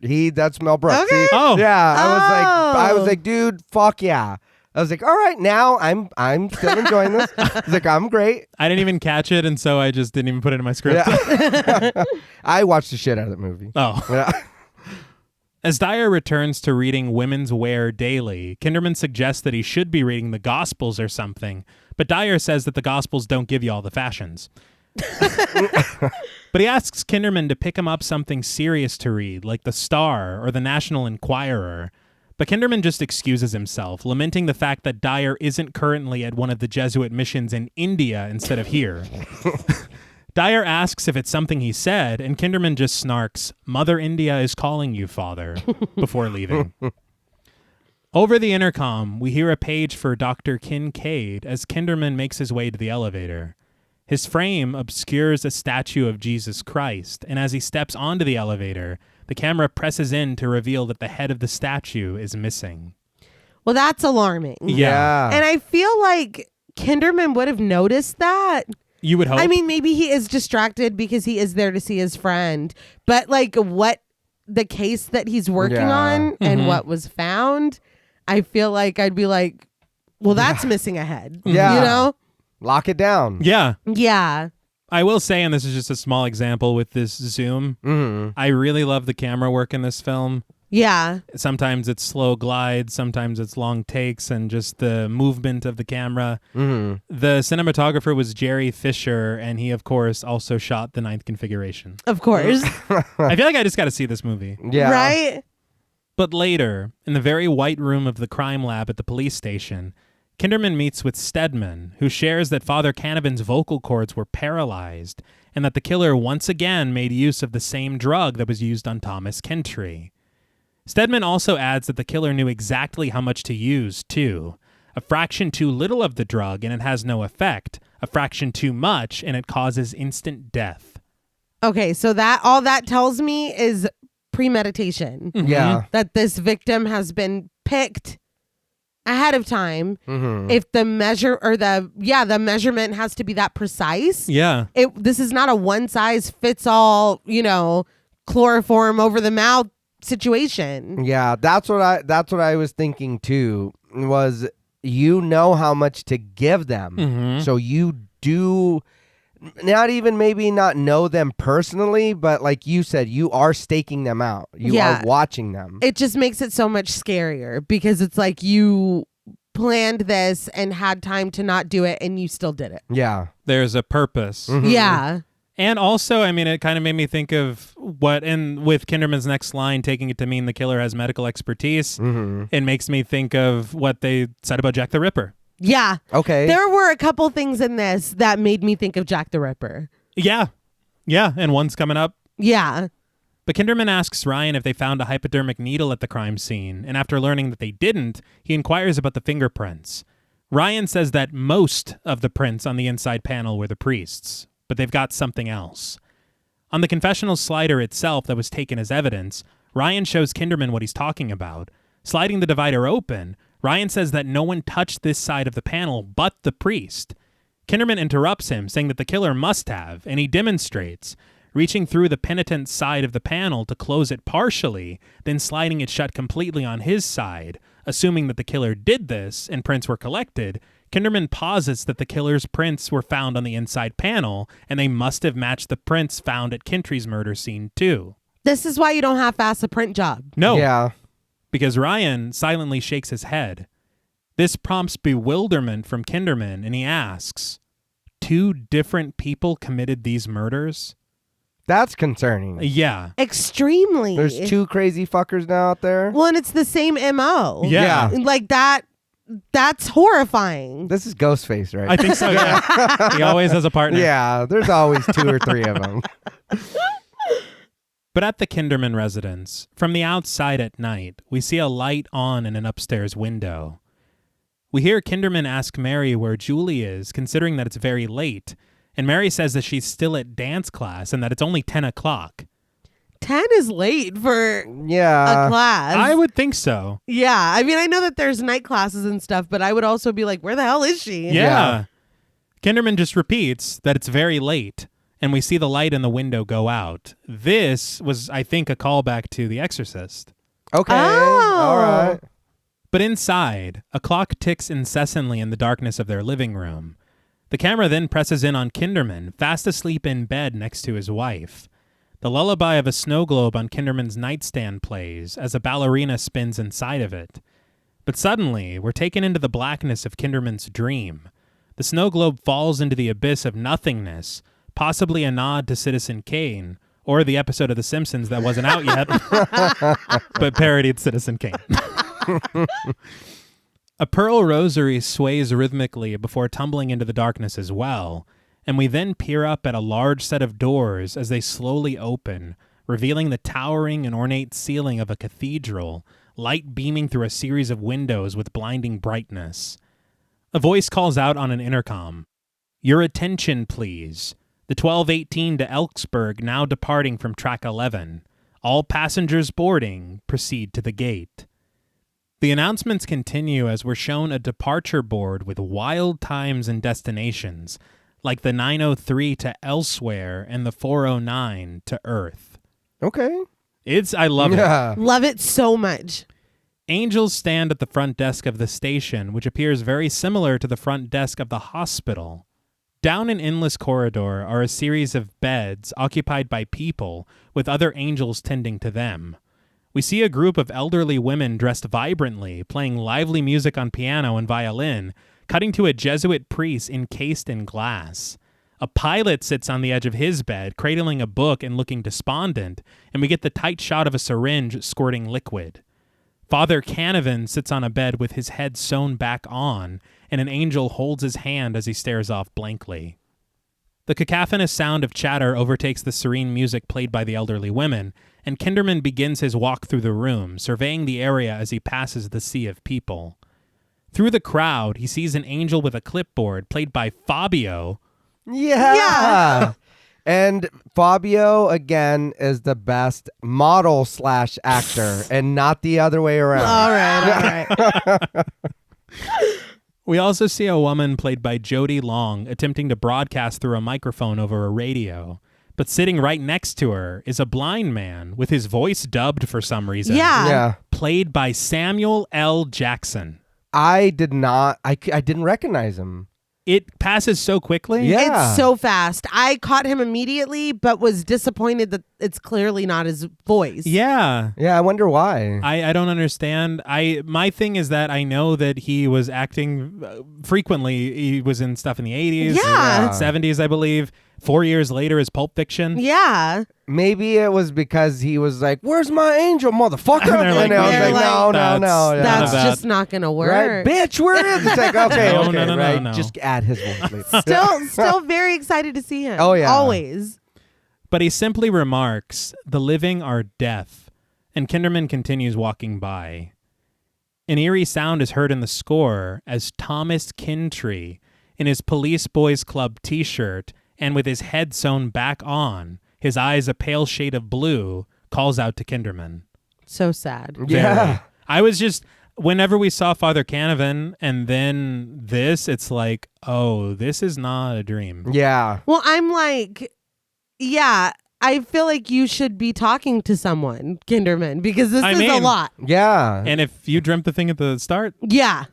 I thought the same thing. I was like, so is this heaven? Is this purgatory? Is this a way station? Well, obviously, because we're seeing where they're going. Yeah. but Yeah. When I was watching it, I was like, what is going on here? Because I thought, too, maybe it's a dream. mm-hmm. But then watching it, I was like, I don't know. Just like you said, I don't know if this really is. Yeah. And it's just such a, like a, I don't know, the location being like 5 different things Yeah. is very surreal because it feels like a hospital. It feels like a cathedral. Yeah. It feels like a train station. It feels like a sleepover with a lot of people. Yes. Yeah. Yeah. And later it's a concert hall. Yeah. Like it's just so many things. But like it's like such dream logic though. Yeah. Yeah. Where it is all of these things at once, and in your dream it makes perfect sense and you just accept it. Mm-hmm. I did hear in that making of documentary that it was actually an abandoned cement factory in North Carolina. Okay. Huh. And they just obviously fitted it out to be what they needed. Yeah. And then they filled it out with matte paintings. And I don't know where Wow. they begin or where they end. Yeah. That looks really cool. I Yeah. would never be able to tell that. No. But Kinderman smiles at Thomas Kintrey, holding hands with the boy and telling him that he's so sorry that he was murdered and that he misses him. I want to say I think part of Kinderman's thing is downplaying all of his feelings. Yeah. Because him saying that he kind of knew him, and his name was Thomas Kintrey. Yeah. He knew this boy Yeah. very well. Thomas says that he misses Kinderman too before walking away. Kinderman stops to watch a 13-piece jazz band on the floor below them amongst the crowded area. I don't know if there's significance in it being a 13-piece. Yeah. They're tearing it up Okay. though. Yeah. We then see the Angel of Death, played by Patrick Ewing. Yeah. He has large black wings and he deals tarot cards onto a bed in front of him. So this, when I seen him, I was like, what the fuck are you doing here? I was like, what? Not anything, you know what I mean? Yeah. Bad, but I was like, you. Just very random. Yeah, you play sports. What Yeah. the fuck? But I was very surprised. I was glad he was here. I was like, okay. And I mean, he has a towering presence. He does. Yeah. I read, and this might be the connection, but before he went to play in the NBA, he played for Georgetown. Really? Oh, okay. well. Yeah, very nice. I did read he also, after his career, he went back to coach at Georgetown too. Oh, cool. Nice. But the cards dealt are Judgment, the Emperor, and the World. The Angel of Death looks up at Kinderman, who walks over, but seated in front of the angel is Father Dyer. He turns around to face Kinderman, and we see that Dyer's head is sewn back on at the neck too. As soon as I saw him. Yeah. Yeah. Kinderman wonders aloud if both of them are dreaming this, and as the big band continues in the background, Dyer responds, "No, Bill, I'm not dreaming." The pendulum of a clock sways wildly as everything begins to move in a fast-forwarded pace. The elderly women continue their song at an even quicker pace, and we see the Jesus Christ statue from the beginning of the film open his eyes yet again as a syringe is readied and tapped. The Angel of Death deals more cards. The Hanged Man, the Hanged Man, the Hanged Man, and the Hanged Man. Father Dyer convulses violently in his bed, but the dream is interrupted by the morning light cast upon the Kinderman home, the phone ringing loudly as Kinderman answers it. After a moment of silence, Kinderman whispers, "What are you telling me?" And you know. Yeah. You know immediately. Yeah. I think when he told him, I'm not dreaming, I'd be like, man, don't Yeah. do that. Don't do me No. like that. It's like devastating. Yeah. I just want to applaud how surreal Mm-hmm. and just amazing that sequence is. Yeah. It's masterful. And like I said before, I'm a big fan of surrealism and really just anything like this. And it is done so brilliantly that like you want to stop and almost try to analyze everything that you're seeing, but it just moves so quickly that you're just kind of caught up in this surreal dream, nightmare, vision. You know what I mean? It's brilliant. I love that a lot. Yeah. I would love for someone with the knowledge of tarot cards to tell us what these cards mean together. Okay, yeah. I will say that the Hanged Man appears later in the film. Yeah. And it is such an incredible foreshadowing to something that we learn even later in the film. Yeah. It's just, again, the screenplay and the use of props, the production design, it's just brilliant. Yeah. But in a POV shot, similar to what we experienced in the dream sequence, Kinderman makes his way through the halls of the hospital, arriving to meet Atkins at the front desk. He passes him by, along with a series of hospital staff and uniformed officers who stand in front of the doorway of room 411. Stedman and Ryan stand at the head of the bed in the room, lifting the sheet and peering underneath it. The crime photographer snaps photos over and over, standing behind a waist-high mobile bedside table with neatly arranged jars resting on top of it. Dr. Bruno, played by Clifford David, notices Kinderman's arrival and walks towards him, exiting the room without a word, as Stedman remarks that he's never seen anything like this in all of his 20 years. The stuffed penguin rests on the windowsill, and Stedman stops the photographer's incessant snapping of photos as Kinderman inches towards the foot of the bed. He exits the room as Kinderman lifts the left side of the sheet, nodding emotionlessly before making his way around to the other side, checking the right side and nodding again. So again, and we obviously find out later, but at this point, I'm like, is he looking for like signs of crucifixion or like stigmata or something? Yeah. Like what? Obviously not that actually happened to the victim, but that somebody symbolically did it. Right. So I'm like, what is up with the hands? Yeah. But emotion rises within Kinderman, and he forces it down, steeling himself to lift the sheet at the top of the bed. He glances down, groaning in pain and horror, lowering the sheet and looking away as tears fill his eyes. Clouds gather outside and rain begins to fall as Kinderman notices the container on the bedside table. All 21 of the containers aligned perfectly and filled to the exact same level with a dark liquid. Kinderman asks what they are, and Ryan looks to Stedman to provide an answer. After a moment, he finally does. Father Dyer's entire blood supply. Okay. Yeah. First of all, this is a lot, Robin. Yeah. But secondly, this is where very much I'm getting John Doe vibes. Right. Okay. Big time. Obviously, this is first, but this feels very John Doe to me, as well with something that's going to be revealed in a second. But I'm gonna let you continue, and then we'll talk about it then. I was gonna say, you want John Doe vibes? Yeah. But the rain pours outside as Kinderman asks for clarification, and Stedman provides it. All of his blood, and not a drop spilled. There's not even a smudge on any of the jars. He adds that there's only the writing on the wall in his blood. Stedman motions over to a black evidence bag covering a section of the wall above Father Dyer's bed. Kinderman walks over to it, tearing it from the wall to reveal, written in blood underneath, within a wooden frame, are the words, "It's a wonderful life." Wonderful misspelled with 2 L's, which makes me think of Zodiac. Yeah. Okay. With Christ Mass Yeah. instead of Christmas. But again, this is somebody not just who obviously has some kind of knowledge, medically it seems, but someone who knows Father Dyer. Okay. That. First of all, humans can lick too. I just wanna do that. But So urban legend. the urban legend, yeah.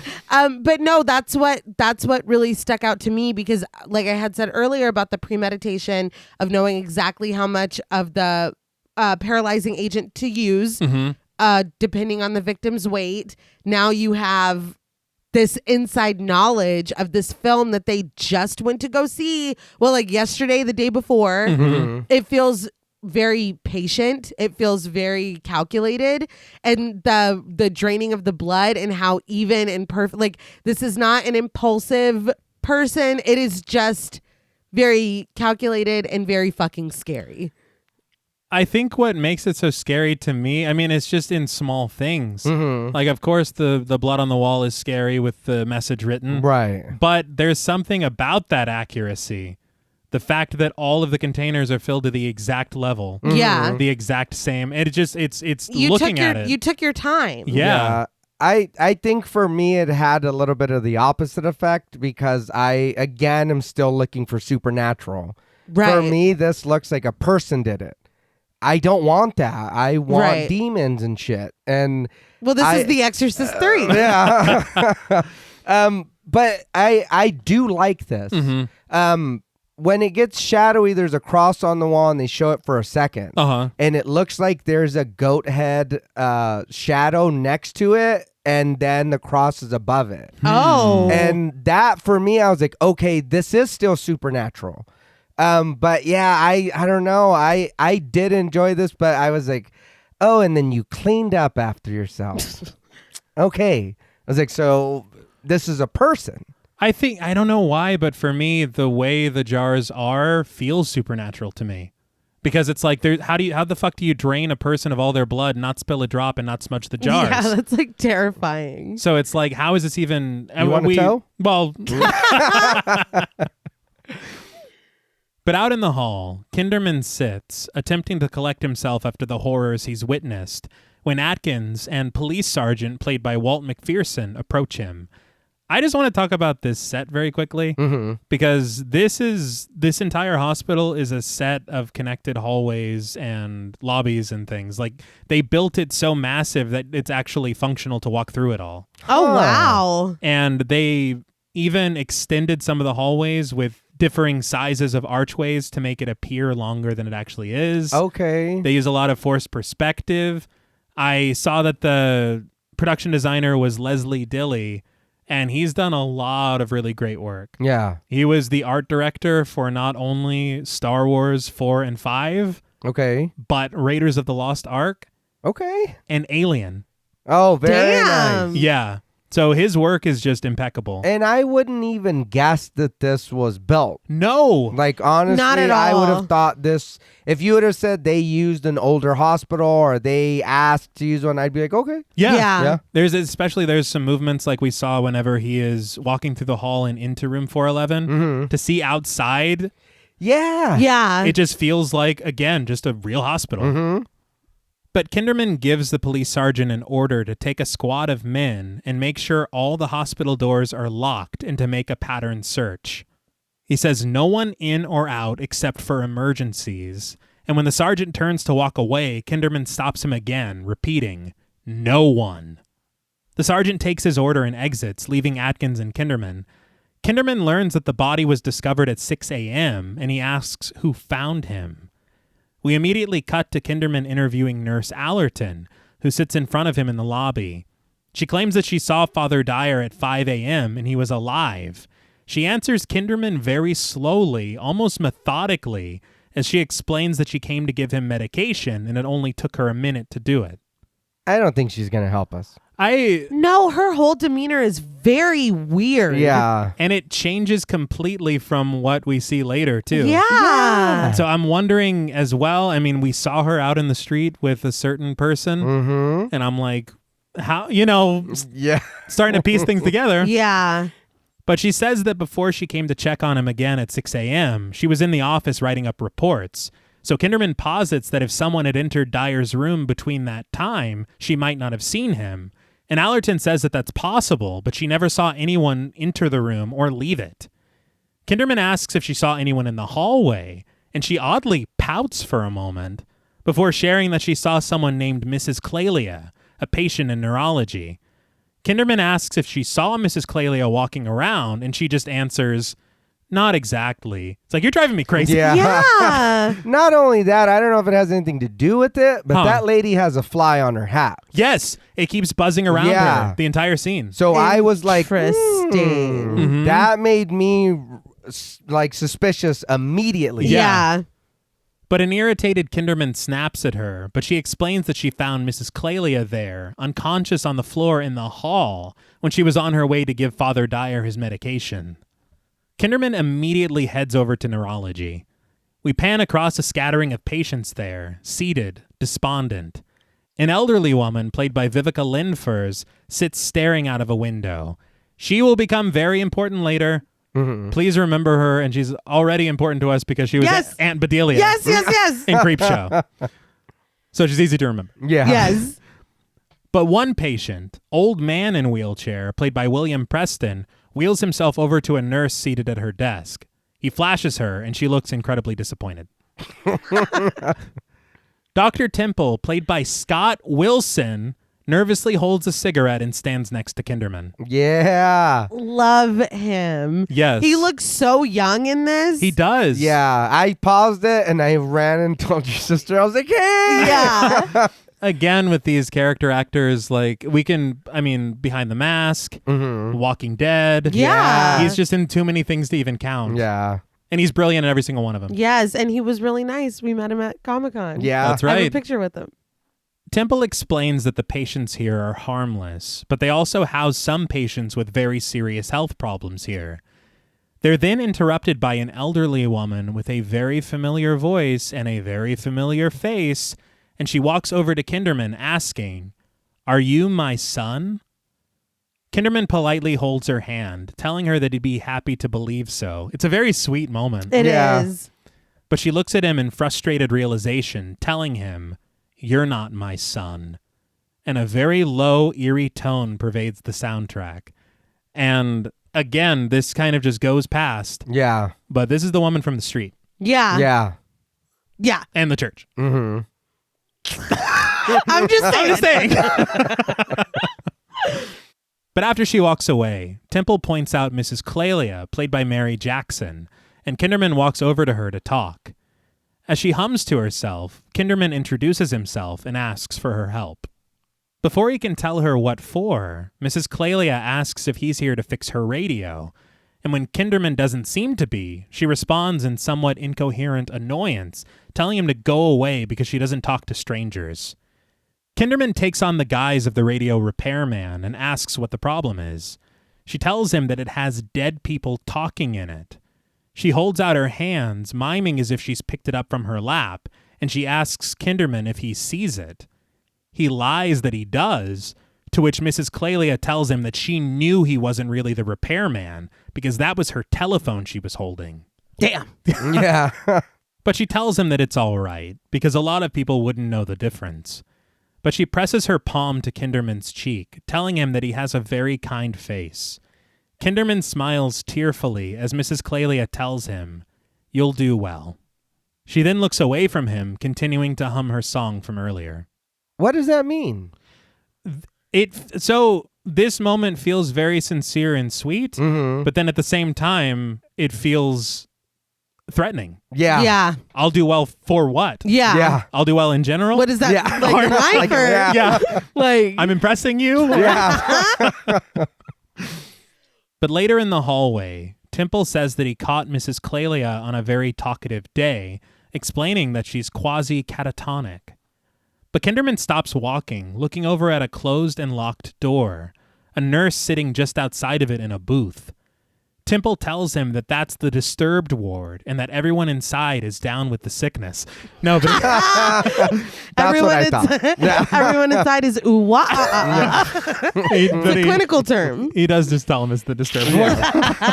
I thought the same thing though. Mm-hmm. And I was like, is it the Richard Cheese sickness? Because We that can one, only hope so. Yeah. Because that one's better. Yeah. It's just better. Everyone agrees. But the nurse types in a code into a pad in front of her, letting them in inside. The door opens loudly, and they enter a short hallway with the door in front of them only opening after the one behind them closes. They step inside the ward proper, and Temple alerts Kinderman to a keypad on the door, telling him that to get out, you have to punch a 4-digit combination into it that sends a signal to the control room. He says the door will then open, and then the control booth operator will check through the one-way glass, and every day there's a new combination. It sells the severity of this place, but it also kind of sounds like they're showing off a little. I don't know. Yeah. It's like, now look at this shit. Yeah. It kind of made me think of Silence of the Lambs, though. Yeah, I thought the same thing. Very good, yeah. But Kinderman just says that he'd like to look around and begins walking down the hall, overhead lights hanging above them as he peers into rooms that line each side of the hall. He passes them by without incident, but stops when he hears a voice mutter, "Bill." He doubles back, looking into the small window of the room that he heard his name coming from, and he gazes into the darkness of the room to barely make out the silhouette of a man seated at the edge of his bed, his arms hugging himself in a straitjacket and his eyes to the floor. Atkins then interrupts the proceedings, pulling Kinderman away from the window to tend to other matters, but we watch from inside of the mystery patient's room as a deep and very familiar voice recites a section of Death Be Not Proud. But the camera finds him in the darkness, rising from his feet to capture his silhouette, just as his voice changes, much lighter now, sharing that he was only 21 when he died. I'm kind of going out on a limb here, but I feel like a lot of this might have something to do with that guy. I think we just met someone very important. Yeah. Maybe I'm kind of, thinking outside the box here, but I feel Yeah. like maybe This is about something else. it's probably not related. They're setting up a spinoff. But in an office in the neurology department, Dr. Friedman, played by Ken Lerner, berates Kinderman, shouting that this is a hospital and not a war front. He goes off, but we barely hear him through the glass window as Kinderman gazes outward, watching as a couple of coroners wheel Dyer's body from room 411. Is he mad at him for locking it down? I don't understand what he did wrong. Because this is a crime scene. Yeah, that was my thing. There was a murder at your hospital. Yeah. He's mad at him, I think, because of the interviewing of patients, the talking to nurses. He's going about his business, but to the hospital staff, it's a legal liability. I get that. And I will be I'm team Kinderman, okay? Yeah. He should have been removed from this case this morning. Oh, no, yeah. He's too close to it. That was his best friend. It's a conflict of interest. He should have been taken off the case. Right. But, he wasn't. No. So I'm like, he is doing his job. These nurses do need to be interviewed. You were the last person to see him. You know what I mean? Like, I was like, why are you getting yelled at? But Friedman yells that Kinderman needs a court order to continue doing what he's doing. But he calms down, leveling with Kinderman, telling him that he appreciates what he's trying to do. And as he asks Kinderman to think of the patient's well-being considering what's happened, Atkins, who's on the phone behind him, orders someone on the other end to obtain fingerprints of all the hospital staff on the lieutenant's orders, and this sends Friedman over the edge, asking Kinderman if he'd like to see 100 lawyers roaming the halls, asking if he's ever heard of malpractice suits. Listen, now was not the time for you to say that. Yeah. Like, are you you hate me? Yeah. Like, why would you? He's like, we're going to need to take over the hospital. Yeah. It's like, dude, Kinderman said that he's president of the hospital or something. I don't know. It's weird. But yeah, do it. Start today. Right now, actually. He said to go get him a crown. I don't. Friedman's like, a crown! I did want to point out as well, meanwhile, Temple just sits there completely unbothered. Yeah. Just holding a cigarette. Yeah. I'm going to be honest. This dude had sketchy vibes from when we met him. He did. Yeah. But he clearly has other things to be worried about. Yeah. Yeah. As we'll learn. But Kinderman simply asks Friedman if he's ever heard of the Gemini killer, which Friedman says of course he has, but he doesn't see how it matters here. Temple has heard of him too, acknowledging that the Gemini killer is dead. Kinderman agrees that the Gemini killer died in the electric chair, but Friedman continues shouting, asking why they're talking about this, but Kinderman calmly interrupts him, asking for just a minute. He once again acknowledges that the Gemini is dead, a fact that everyone knows, but he asks if they recall stories in the newspaper about the Gemini's strange M.O. He reminds them that supposedly the middle finger of the victim's left hand was always found severed, missing. Also, on the victim's back, the press told everyone that the killer carved out the Gemini symbol of the zodiac. Temple urges him to continue, but when Friedman interrupts again, Kinderman clutches his ears, shouting, "Would you shut your mouth?" I know, dude, he's explaining it. Yes. Give him a fucking second. And he's just gone through some shit. That- Give him a second. He's being calm. He's explaining what's going on, the relevance of it, what's similar, whatever they're looking at. Just hold Yeah. Give them a second. You made that happen. Yeah. But emotion finally breaks through, and Kinderman cries for a moment, stifling his tears and excusing himself before he continues. Again, just performance. Yes. But he collects himself, sharing that the Gemini MO that everyone heard about was false. The missing finger was not on the victim's left hand, but on the right hand, and it was the index finger. And the sign of the Gemini was carved not on the victim's back, but on their left hand palm. So this tracks with literally everything we've seen in the film so far. Mm-hmm. The fact of what the drawing on his desk, him checking every Yes. single crime scene. Yeah. It's just, again, You're like, oh. Yeah. But Kinderman says that only Richmond Homicide knew of this, no one else. He explains that the misinformation was fed to the press to weed out all the crackpots claiming to be the Gemini. Smart. Yeah, it's just like the Zodiac. Yeah. But he says in this case, there have been 3 decapitations with 3 victims, with not only the correct finger severed on their right hand, but the symbol of the Zodiac carved into their left palm. He adds that the Gemini wrote letters to the newspaper bragging about his murders, and he always doubled his final L, no matter the word, as in wonderful. He also shares that the victims' names always started with K, like Carl, the Gemini killer's evangelist father, who he wanted to kill and keep killing. Friedman is confused as he says that the priest doesn't fit the MO, Father Joseph Dyer, but Kinderman reveals that Dyer's middle name was Kevin. My middle name is Kendra. I don't have a K in my name. I'm safe. Well, good for you. But we then hear the name repeated by the silhouetted patient in the disturbed ward, Kevin. But that night in the morgue of the hospital, Kinderman stands with Dr. Bruno and Stedman, pondering what the killer could use for his decapitations. He looks over a large, threatening pair of metal shears. Bruno says that it would take a lot of strength using something like this, as it's spring-activated, and if you open it, it slams shut on its own. Kinderman tries, only partially pulling it open, remarking that it takes strength just to open it. But Bruno takes it for himself, opening the shears with ease, and when they snap back together with a metallic clatter, Bruno admits that they're a little stiff and need an adjustment. Kinderman then notices a label on the other side of the shears, and he learns that it's a shipping tag. The shears are not only brand new, but they just came in as a replacement. See, we're the old ones. Yeah? This is the calls are coming from inside the house or I guess a hospital. This is not good. No. And I'm honestly a little pissed off that nobody wanted to talk about this. We have 3 decapitations, and the hospital is missing a giant, scary-ass pair of shears. Yeah. Some decapitation shears. Yeah. And also, what about that statue upstairs with its head missing? Nobody's seen that? That's a little frustrating. You're telling me not one person is walking by and being like, what? That's why they broke. Yeah. Yeah. I tried to. Sorry. Fuck.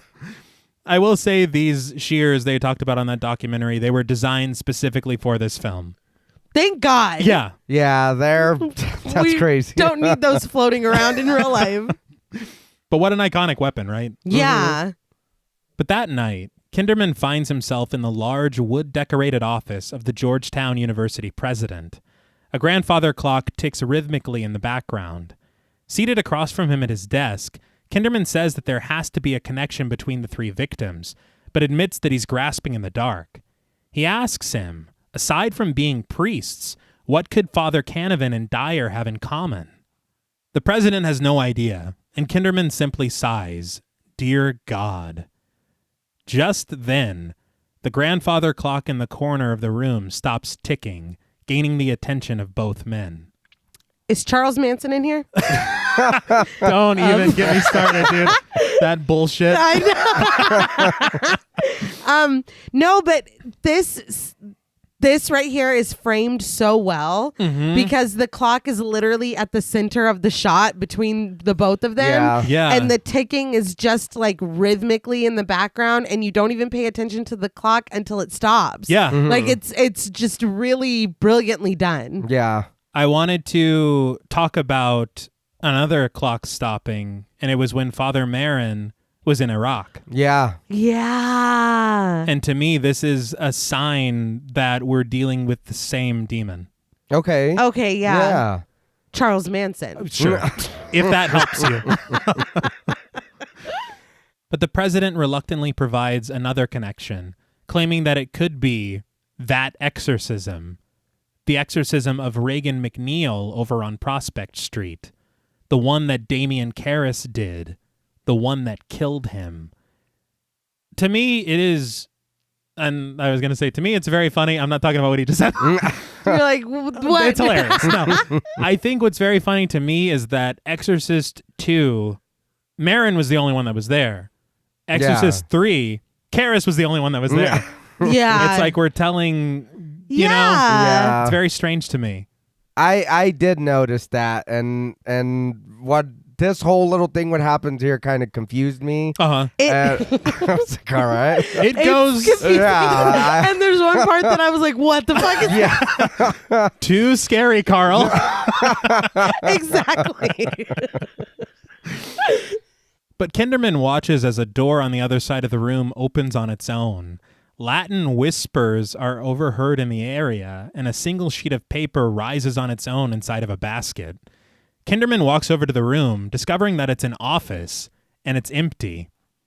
The whispers continue, and when Kinderman steps out into the lobby, the lights begin to flicker around him. He peers down a long hall, now descended into darkness, and from our view down the hall, back at Kinderman, we see a statue, now deformed, I hope, that this wasn't just hanging out there all the time. Yeah. But it's a man in a black robe holding a knife, a sinister grin like the Joker stretched across his face. That's what I thought. I was like, he's got a Joker statue in there. Yeah, I was like, what the fuck? I put, what the hell is that? and two, I thought it was funny because dude's in the office getting blasted, and this dude's just wandering around being haunted. Yeah. You don't see what's happening? What? It's funny too that he doesn't even say No. No, he's like, I got a lot of paperwork, dude. Yeah, like, you go chase that. I'm gonna sit right here. I'm too busy. He's like, oh, we deal with this all the time. Oh, you first time? Yeah.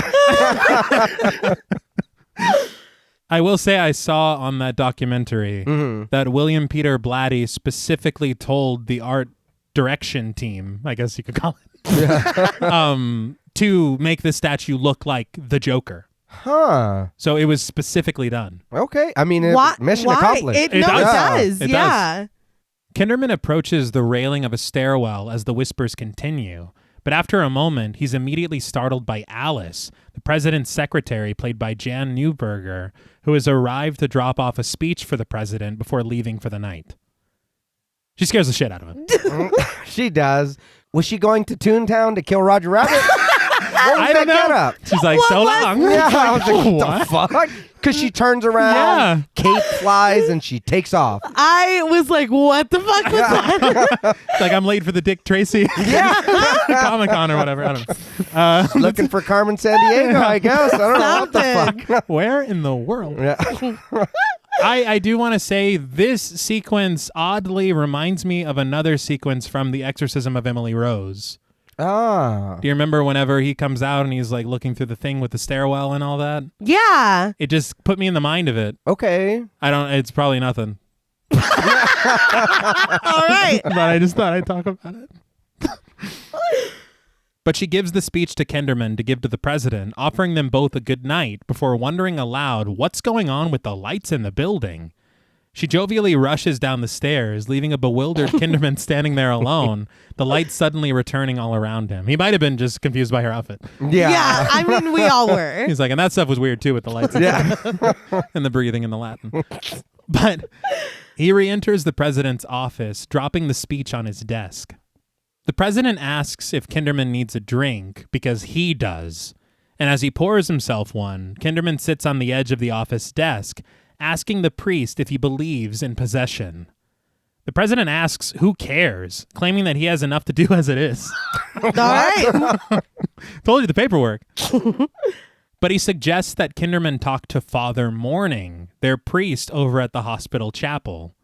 The president claims to have knowledge that Morning performed an exorcism once in the Philippines.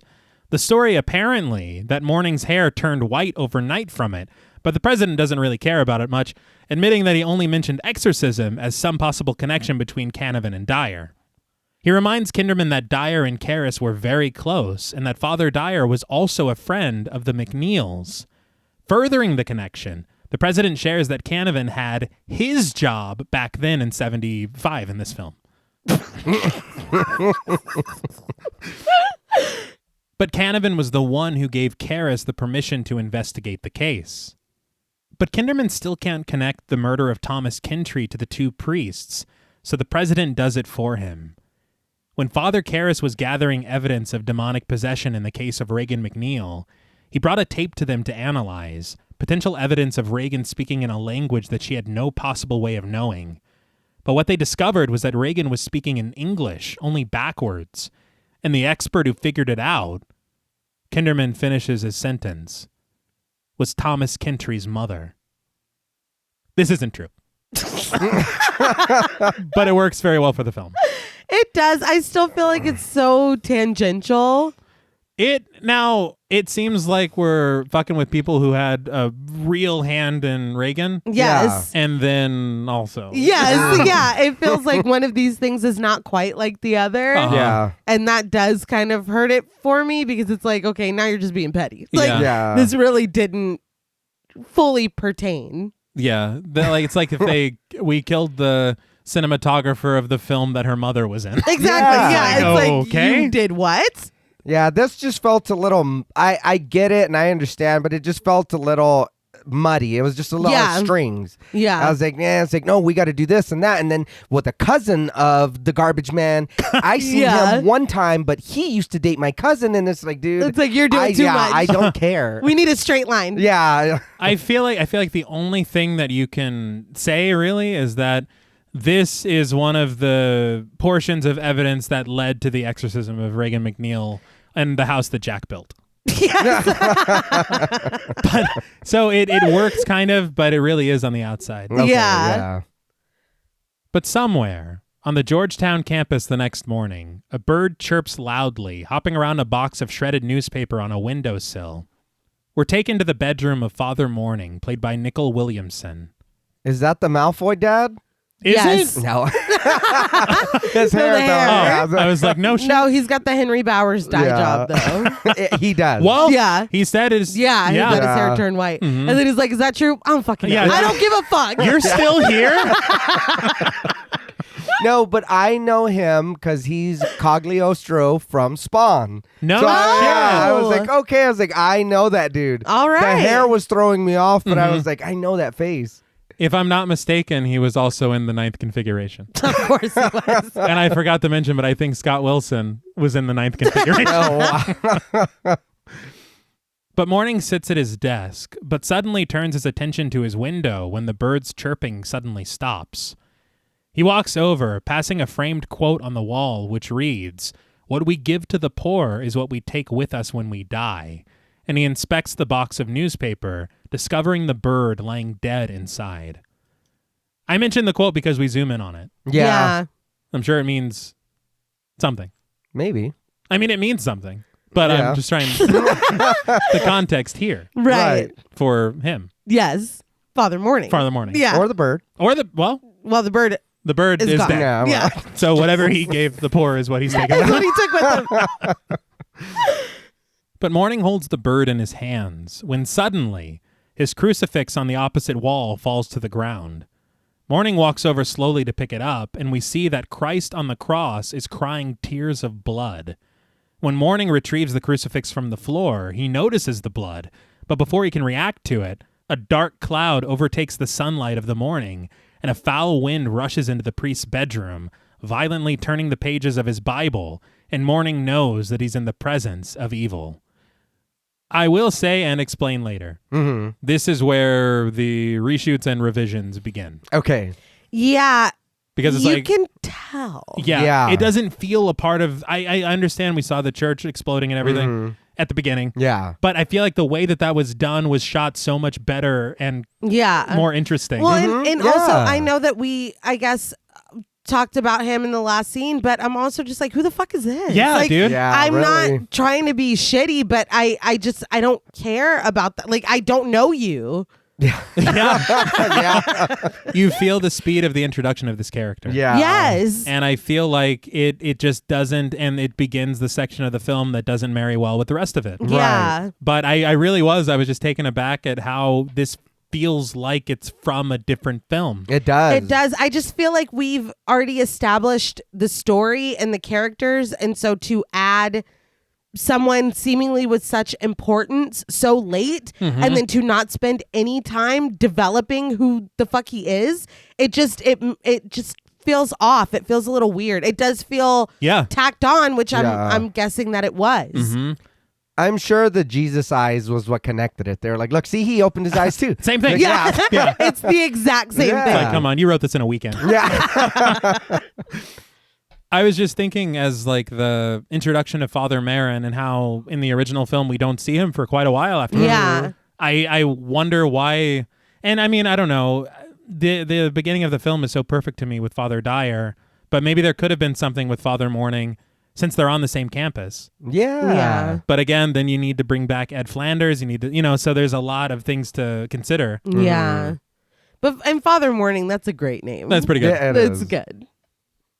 But at the computer center in the police station, Ryan and Kinderman stand in front of a computer which is referencing and matching fingerprints in the database. When a match is made on screen, disbelief washes over Kinderman's face, and he remarks that it's impossible. But we immediately cut to room 411 at the hospital, and we find Mrs. Clelia seated to the side of the bed where Father Dyer was found. Nurse Keating and Dr. Temple are also there as Kinderman begins his interview. He asks her if she remembers being here when Father Dyer died. Mrs. Clelia slowly looks up at him, remembering him as the radio man. Kinderman confirms this, repeating his question and asking her if she remembers touching the jars on the bedside table, which now sit there empty, all 21 of them. He asks her why she would touch them and if there was anyone else in the room. The rain pours outside heavily as Mrs. Clelia takes a moment before responding. That radio isn't mine. Mine is newer. We then find Dr. Temple later in his office, seemingly practicing what he's planning to tell Kinderman at their next meeting. His office is cluttered and his walls are filled with religious iconography, spiritual and religious, x-rays, photos of naked women, the Hanged Man tarot card, and a large photograph of himself, along with a placard reading, "A psychotic is someone more neurotic than his doctor." That's funny. Yeah. That's good. I have to say, though, if I step into my doctor's office and I see titties on the wall, I'm going to be like, what is going on here? Like, Well, what's your field of Really? expertise? Yeah. titties.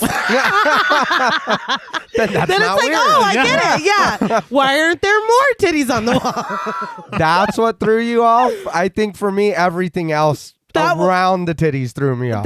A stack of newspaper? Yeah. It was all a little shocking. Are we sure he's a real doctor? No.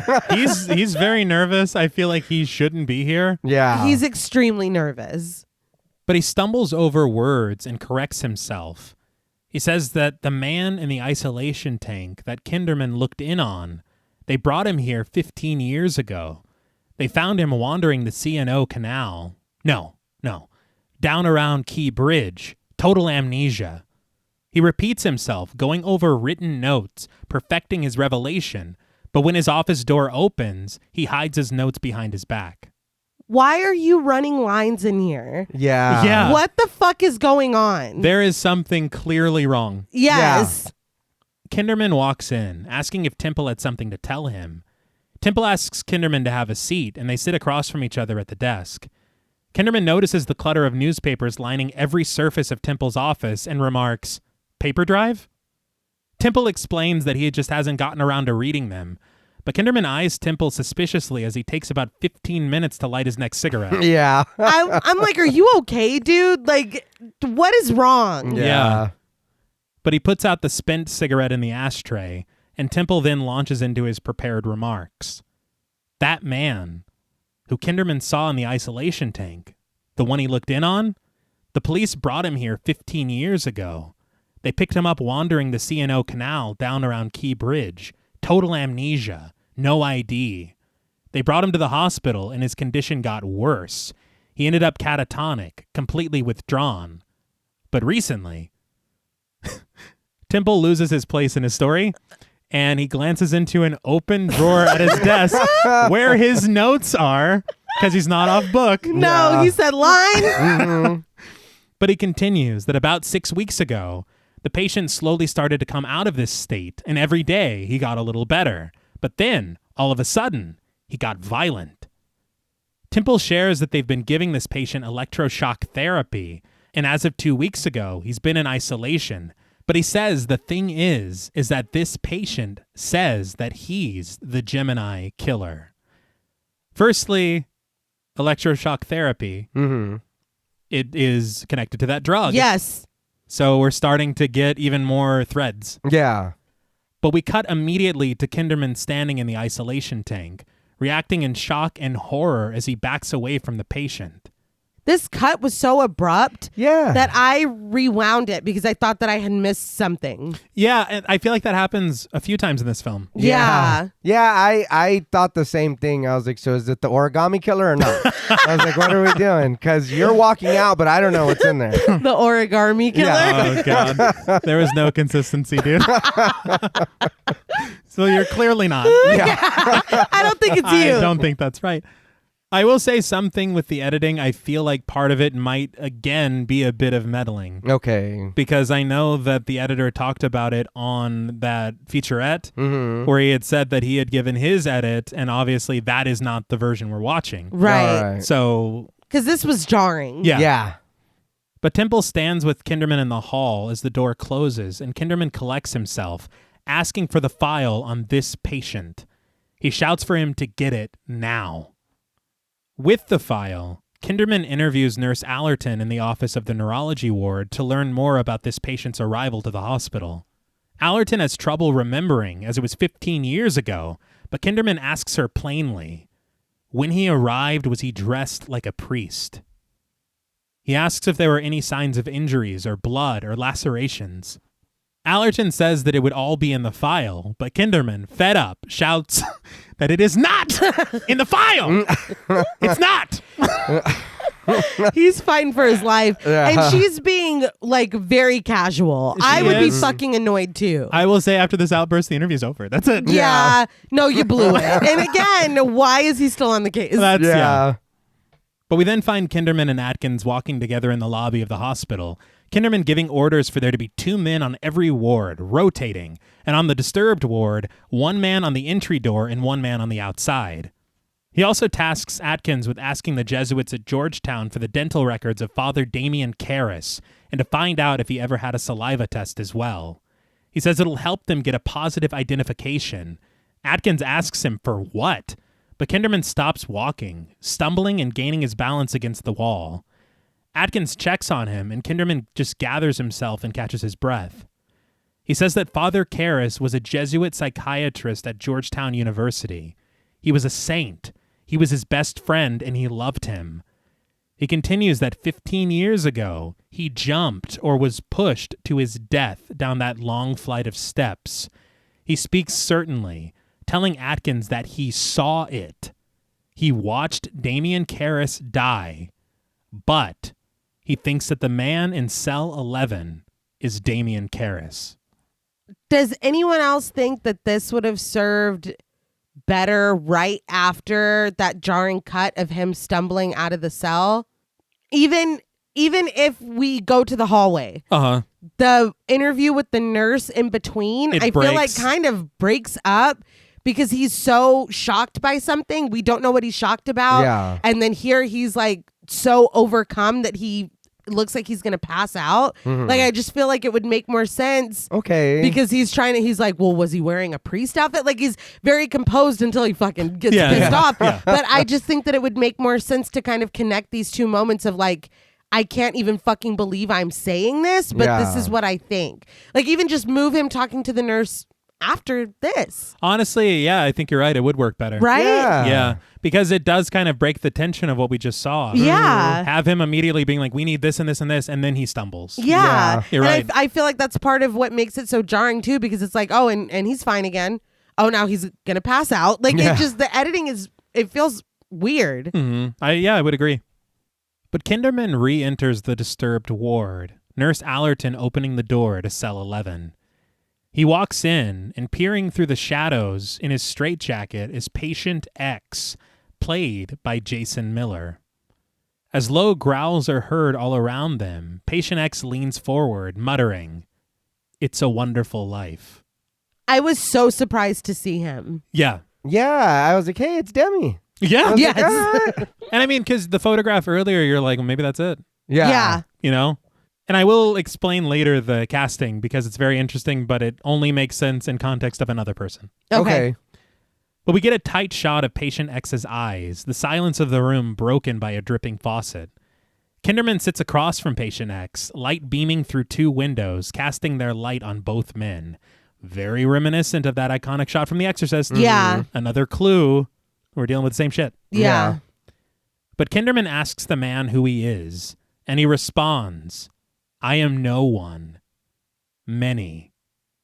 Kinderman asks outright if he is Damien Karras, and Patient X seems amused by this, and the fact that they have no medical records for Karras or fingerprints.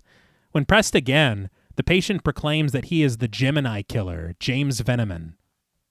Kinderman counters that the Gemini is dead, but Patient X disagrees. He asks Kinderman if he remembers Karen, the little yellow ribbons in her hair. He admits to killing her, calling it inevitable. And it seems that he's mocking possibly his evangelical father when he says, quoting from the Bible, "A divinity shapes our ends and all that." But he says that he picked her up in Richmond and then he dropped her off at the city dump. Some of her. He says some of her he kept, admitting that he's a saver. He remembers every detail of her outfit, the color, the fabric, and he shares that he still hears from her occasionally, screaming. But he says that he thinks the dead should shut up unless there's something to say. Everybody's a critic. Always.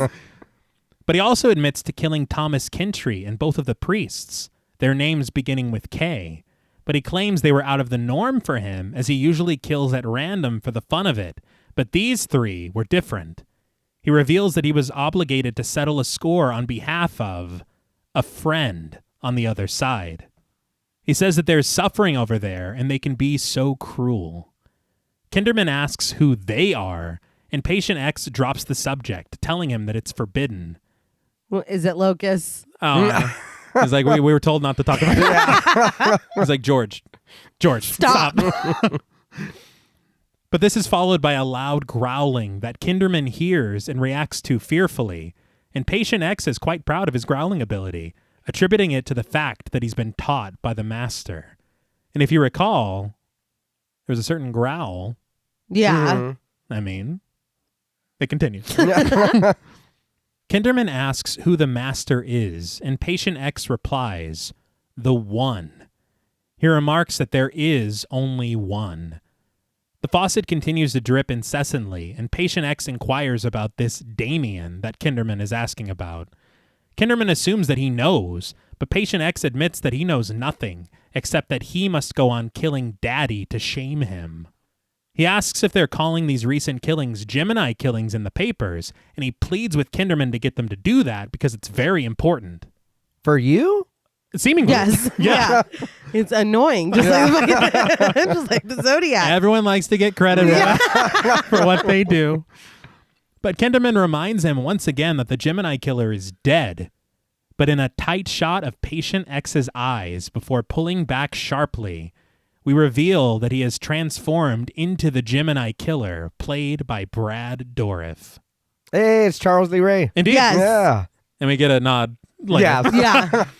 So Brad Dourif, very interestingly, I read in an article in Fangoria, whenever they were in production initially, Jason Miller was too busy to reprise his role. Okay. They said that he was working on a script for MGM. There's also other stories floating about that are a little less kind. Okay. That's what I read. Yeah. But the thing is that The Exorcist III was not going to have Jason Miller in it at all. Huh. And Brad Dourif was cast as Father Damien Karras. Oh. All right. And so he plays Damien Karras in a couple of flashback scenes that aren't in the film. Oh. Including Kinderman seeing his body in the morgue. Huh. and stuff like this. Like, he is Damien Karras. Yeah. And so they film everything. They film all of these scenes with them at the hospital. And then after the first edit, Morgan Creek Production says that we need reshoots and we need to change something that we'll talk about later. Okay. But before these reshoots, Brad Dourif is asked to lunch with William Peter Blatty and Carter DeHaven, the producer. Yeah. And so when he gets there, he's thinking that he's going to be told that he's being taken out of the film completely. Yeah. But what happens is they're leveling with him that Morgan Creek says, we need an actor from the original to bridge the two. Okay. So that audiences understand that this is a sequel.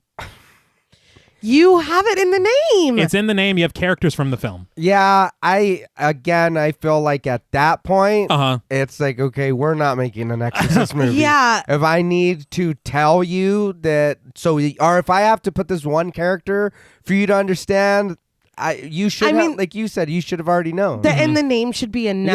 Yeah. Well, I no, feel yeah. like so many of these stories that we learn, they think that we're fucking stupid. Like, that is all that I take away from it. Well, it's so absurd because not only, again, you walk into the film, oh, Father Dyer, Yeah. yes. Lieutenant Kinderman, Yes. Reagan McNeil, Mm-hmm. the steps. Like, how many things do you need? Yeah. Yeah.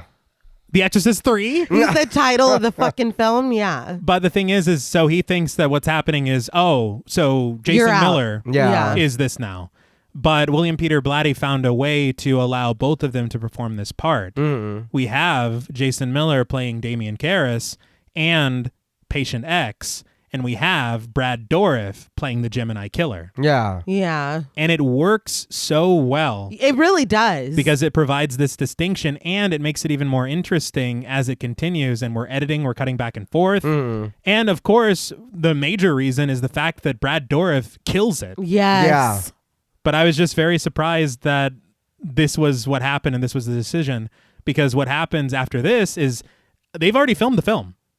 And so they have to They had to bring... go back and add. Yeah. Jeez. They go back and add Jason Miller, but then because it's new scenes and new sets, because apparently William Peter Blatty didn't like the original set of this Cell 11, so they redid it in Los Angeles, filmed Jason Miller's scenes. Well, we need to refilm Brad Dourif's scenes. So I'd be pretty pissed off. he was very pissed off. Yeah. All the time that he spent preparing for these monologues, he was given for this 2 days. Oh my God. Yeah. And so he's like, rushed. Yeah. And he says that he doesn't think that his performance is as good as the first time that he did it. Oh, wow. Then I don't think I would be able to handle the first time. Yeah. No, This is, to me, perfection. it is. That's crazy. Yeah. It's insulting, really, because Yeah. you don't trust your audience. You're going to put all... it's too much. Wow. Yeah.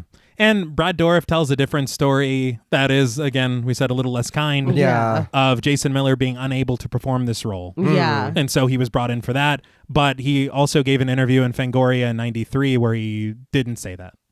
Okay. Yeah. I mean, I'm sure that there's some saltiness involved. Yeah. With all of this having to go down, and then maybe as time went on, he's like, all right, maybe I didn't need to say all that. But who knows the truth or the real story, but it makes the performance even more commendable if those were the circumstances under which he had to perform them.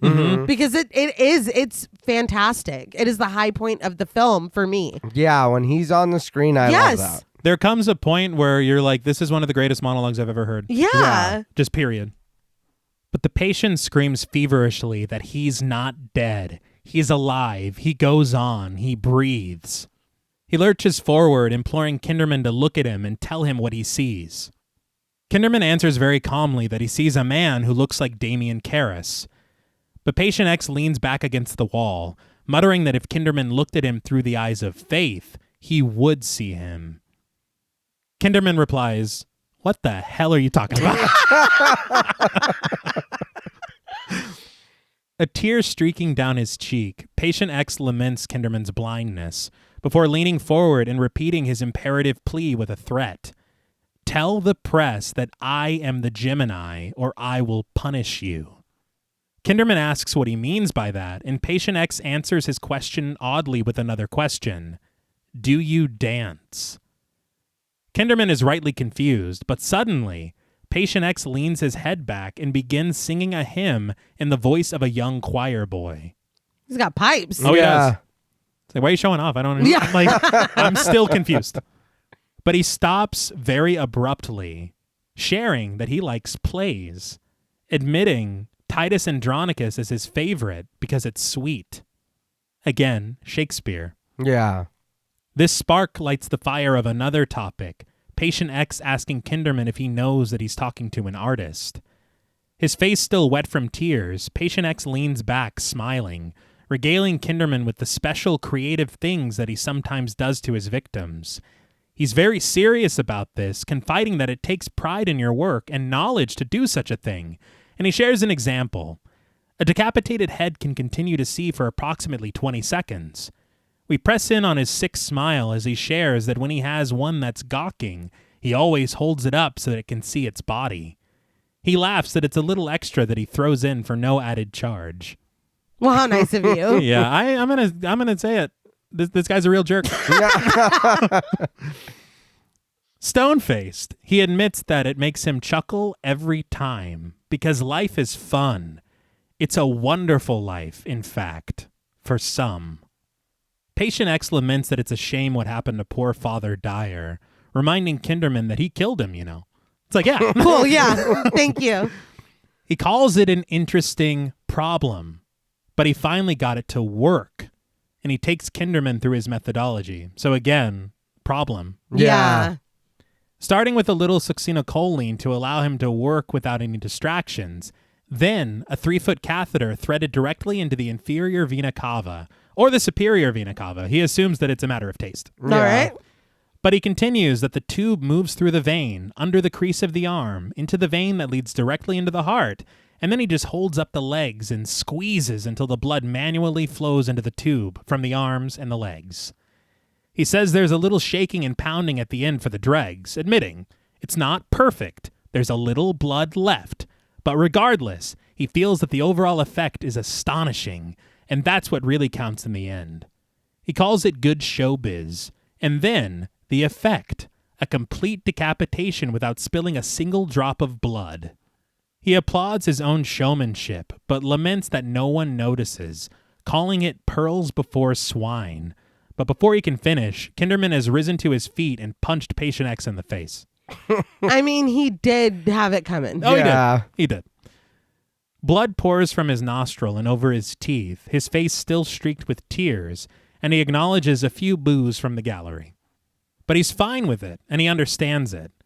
He feels that he's been a bit dull, but he promises to liven things up for Kinderman, revealing that the master is throwing him a scrap from his table as a reward for his service. He says it's something fun, something random, something his way. He closes his eyes as Kinderman stands over him, offering a good night to the moon, to the air, to Amy. It's like, who the hell is Amy? Yeah. Mhm. He murmurs about her beads before drifting off to sleep, and in Kinderman's eye, Patient X once again appears to look exactly like Damian Karras.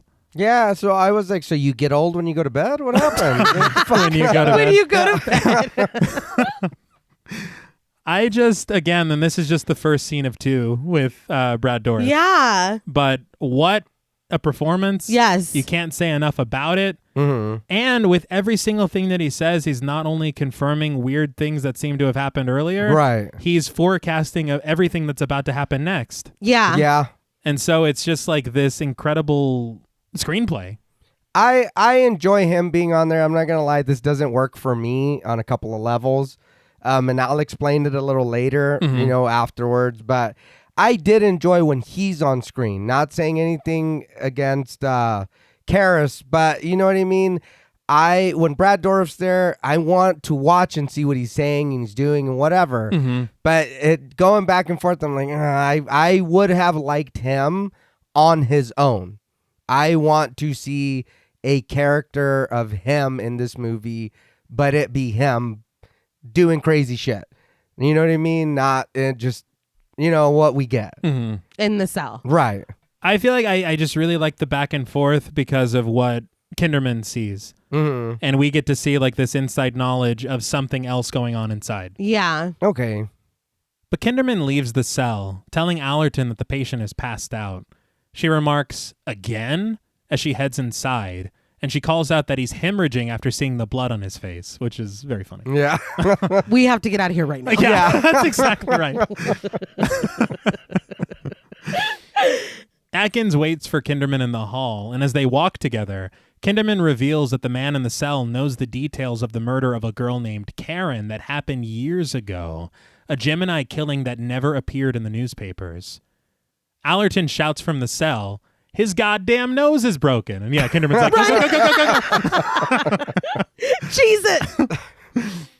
But in the office of the neurology ward, Allerton takes care of Kinderman's bruised hand, spraying Bactine on it.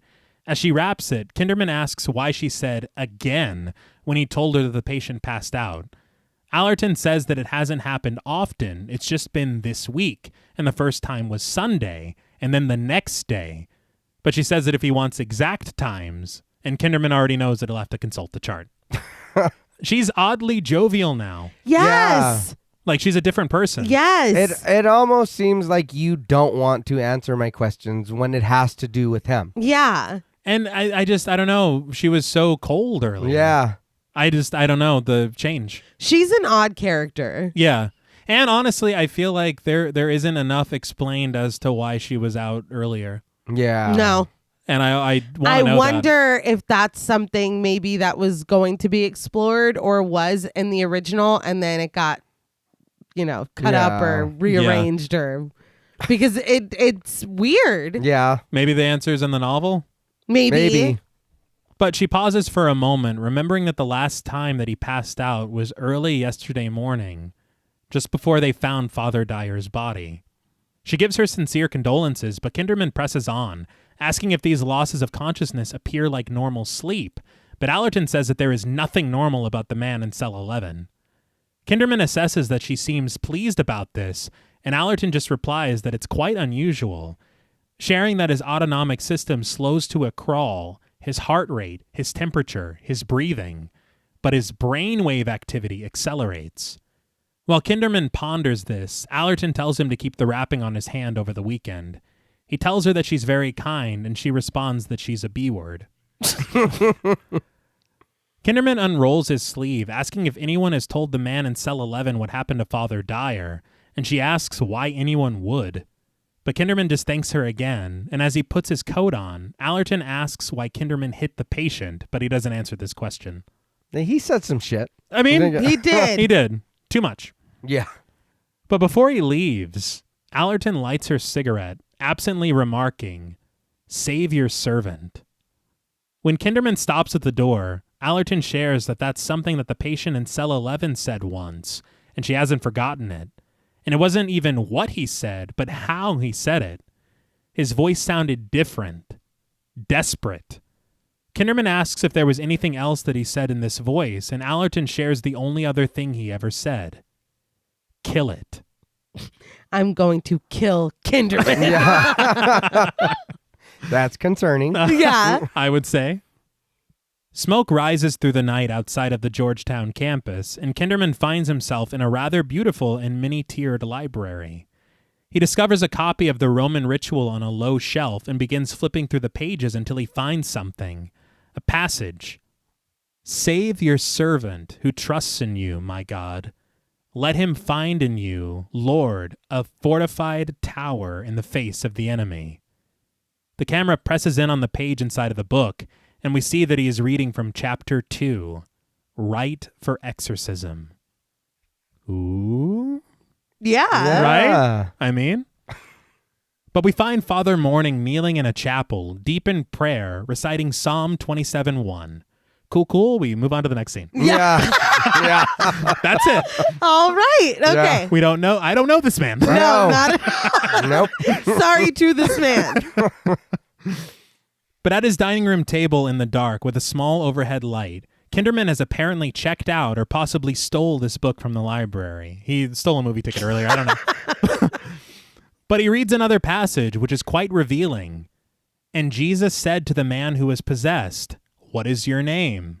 And the man answered, 'Legion, for we are many.'" So we're staying up all night. Yeah. Mm-hmm. He ponders this, recalling the words from the man in cell 11. He looks a little fearful when he hears the sound of footsteps close by, but it turns out to be Julie getting a midnight snack. She says goodnight to her father, kissing his forehead and acknowledging how late it is. But as she shuffles away like a zombie, Kinderman turns his attention from the Roman ritual to the psychiatric file for James Veneman. I was just like, Julie, honey, can you act a little less like you might be possessed? Yeah, I thought the same thing. Like, I don't like any of that. Mm-mm. But he opens up the file, and upon seeing his photo, a low growl is heard. I was like, is it like one of those Hallmark cards where you... Not sponsored, but you know. Yeah, no. But that night at the hospital, the lobby clears, leaving Nurse Keating alone at the nurse's station in front of Father Dyer's old room. We spy her in a long shot down the adjacent hall, and suddenly she hears a rattling noise. She very cautiously goes to investigate it, peering into each of the rooms, and passing room 411, she heads to the next door where the sound is emanating from. She slowly creaks the door open, and after looking around for a moment, she sees the source of the sound. Ice settling in a glass of water. She breathes a sigh of relief, but suddenly, Patient A, played by Edward Lynch, lurches up loudly, annoyed at her arrival into his room at this hour. He startles the hell out of her, and she apologizes to him, but he continues berating her, apparently also frustrated at the hour that she wakes him up for breakfast. It's like, you're holding on to a lot of shit. Yeah, he's just upset. Yeah. You're getting breakfast, I would say. But he asks for her name so that he can report her, and she flashes her ID, telling him that her name is Amy Keating. So a couple things here, because he's like, I'm going to report you. I'm going to report you because you just gave me a fucking heart attack. But I was like, Amy and Keating is K. Yeah. So automatically, because even before you get that little tension break with the ice and with this dude, it's getting to an amount of tense that I'm not comfortable with. Yeah. So, and then knowing that too, it's just this whole sequence is amazing. I'm sorry. If I'm the nurse and I'm there alone, I can't check on anybody. I have to stay at this desk. You all know what happened. Well, yes. Why is this hospital so understaffed tonight? Yeah, well, After everything, I know all the cops are there or Yeah. whatever, but still. well Is they this just Haddonfield? walked out. Yeah. I will stay here until they come back. Yeah. My colleagues are in a hot tub. Yes. We'll just wait. We'll wait. But she offers him a good night before leaving his room and closing the door.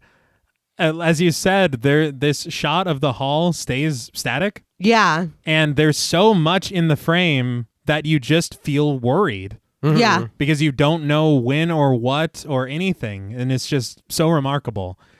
But Nurse Keating catches her breath in the hall, and Patient A talks shit through the door. She reaches the nurse's station again, clattering loudly and clearly frustrated and a little jumpy. A police officer, played by David Dwyer, checks on her before taking a seat nearby and reading a book. But after a moment, a strange grinding noise is heard from behind the closed door of room 411. Nurse Keating walks over slowly and nervously. She unlocks the door. Behind her, and unbeknownst to her, the police officer is relieved of his duty for the evening by another officer, and as she opens the door, turns on the light, and steps inside, he places his cap on his head and makes his exit. After checking the room thoroughly, in the same static shot down the hall, Nurse Keating shuts off the light and closes the door, returning to the lonely hallway. The very instant she turns to walk away, the door behind her bursts open, and to an orchestral sting and a sharp zoom of the camera, a figure covered in a white bedsheet marches for her, a large pair of shears wrenched open and aimed for her neck. The score howls madly as we get a shot of the decapitated statue of Christ. This is so good. Yeah. It made me jump out of my skin the first time that I saw it. I feel like it's just the way that it's framed. You're almost lured into a false sense of security with the cop there. And then another one comes and then they're gone. And then you have these breaks of tension when she goes into the room, when she comes out, but you know something is going to happen. Yeah. And I feel like it just lingers for so long that it's almost like, well, maybe it's not. Yeah. And then right then, it is so effective for me. I love this so much. Yeah, I did until the ice. And then after that, I guess the payoff did nothing for me. I was like, huh. I was like, okay. I was like, I don't know what it was. And again, I'm sure I'm the minority here, and that's fine. I'm not sensitive, so it's okay. But I didn't. This did not. I was like, okay, if you wouldn't have had the ice there, I probably would have been like, oh, shit. But I feel like that was a bigger scare. And then it's like, okay, or not a scare, but a throw off. And it was too much. And then it was like, okay, so after the sting has been taken out of me already, because this dude popped out of nowhere and yelled at me. Now I'm just annoyed with him. Then after I was like, huh, okay, well, she's dead. You know what I mean? I think for me, the ice and the patient, it diffuses it. But it diffuses it in, to me, the right way. Yeah. Okay. Because I feel like, I don't know, every time anybody talks about this film, this is one of the iconic scenes that everybody is like, you need to see this. And I feel it because for me, I just feel like the way that the suspense builds, you feel the false scare as the end of it. And then you feel the officer's arrival as everything's fine. Yeah. And then the second that she goes to the room, Yeah. he leaves and she even checks the room. Yeah. And so it feels like everything's done. The way that the camera zooms, the march, the fact that we don't see her decapitated, Yeah. the statue kind of being a symbol of what Yeah. did, you know. Right. I love it. I love it so Yeah. much. It's all right. All right. But again, I did, like I said, after a certain point, I think there was just so much that was going on, or like right now, and then even this, for me, I feel like, and I don't want to say it was projected. As soon as the cop left, I was like, she's dead. Something's happening right now. You just telegraphed what was going to happen. I feel like we all knew she's dead. He said goodnight, Amy. Her name starts with a K. We all know that But it's going to happen right now. she's not making it out of tonight. It's just the way that it unfolded.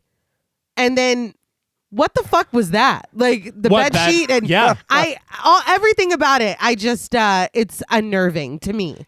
And it's also important for us, for this person to be covered. Because we can't know who or how. Okay. Until later. Yeah. One thing that I did read in Fangoria that really intrigued me is they said that this kill was inspired by a scene from Psycho. Okay. And they didn't say which one, but I could guess. I think it's when Arbogast gets murdered on the stairs. When he walks up and Norman just comes out so quietly swiftly, from that. yeah. Okay. And I was like, it feels, and again, homage, but doing completely your own thing with it. For sure. I understand, of course, why everybody points to this scene. Yeah. But sometime later, the coroners remove Nurse Keating's body from room 411, transporting what's left of her in a black bag. Kinderman exits the room after them, and the camera glides to meet him as he walks over to Stedman, who stands waiting for him at the nurse's station. Stedman, holding a clipboard, shares that Keating was slit down the middle, and all of her vital organs were removed, replaced with other materials, and then she was sewn back up. That imagery made me think of Jack the Ripper. Fair. Okay. Yeah. I would have liked to see that. I'm going to be honest. I would have liked to see that. It's a lot to see, I would imagine. You don't need to linger on it. Just give us a quick little, cut down the middle, face looking all crazy, like she's dead, and then like she's dead. I think maybe she is dead. She's not with us anymore. Well, whatever. See, we don't know. She's fine, guys. What? He replaced it with more organs. Yeah. It was very kind of him, Younger one. actually. Yes. Yeah. But Kinderman inquires about these other materials, and he learns that they were Catholic rosaries. The patient said the beads. Yeah. So again, it's just like telegraphing. I think for me, it's like these planting of seeds that you're like, what are these going to grow into? Yeah. Bees. Nay is not on board. But suddenly, Allerton calls out fearfully to Kinderman, stepping out of a room down the hall, her white outfit bathed in green light. We soon see that this room is an office, Dr. Temple's office. Kinderman pushes the door open slowly, and in the green light of his lamp, he discovers that Dr. Temple is sitting dead at his desk, his sleeve rolled up and a syringe and a vial resting on his desk.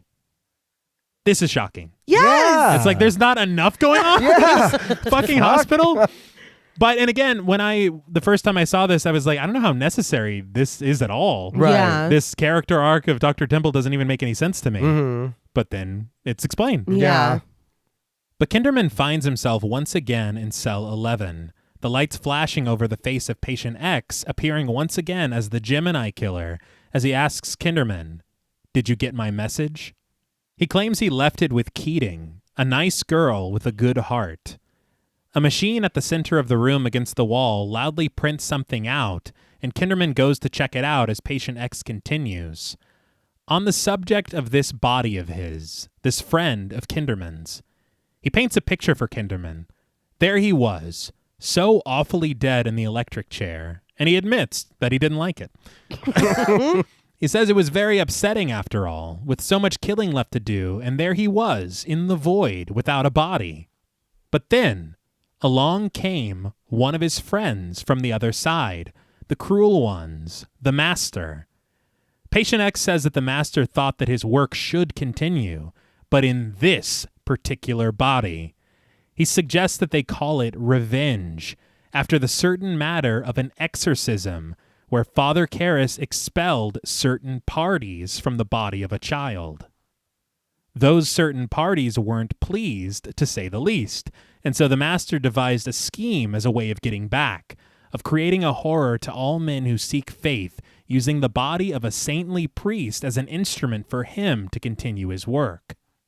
But he rises from his seat, sharing that the main thing is to torment Kinderman's friend, Father Karras, as he watches while the Gemini killer rips and cuts and mutilates the innocent, his friends, and again and on and on.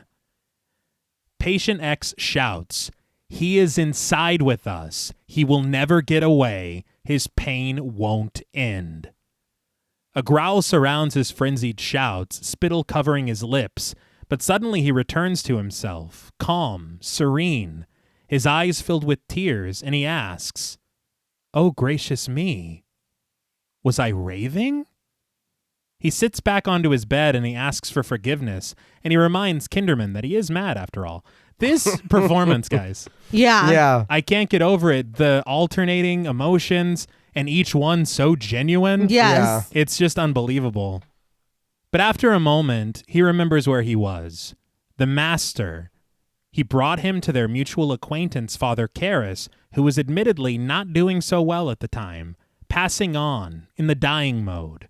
But as Karras was about to slip out of his body, the Master was slipping the Gemini killer in.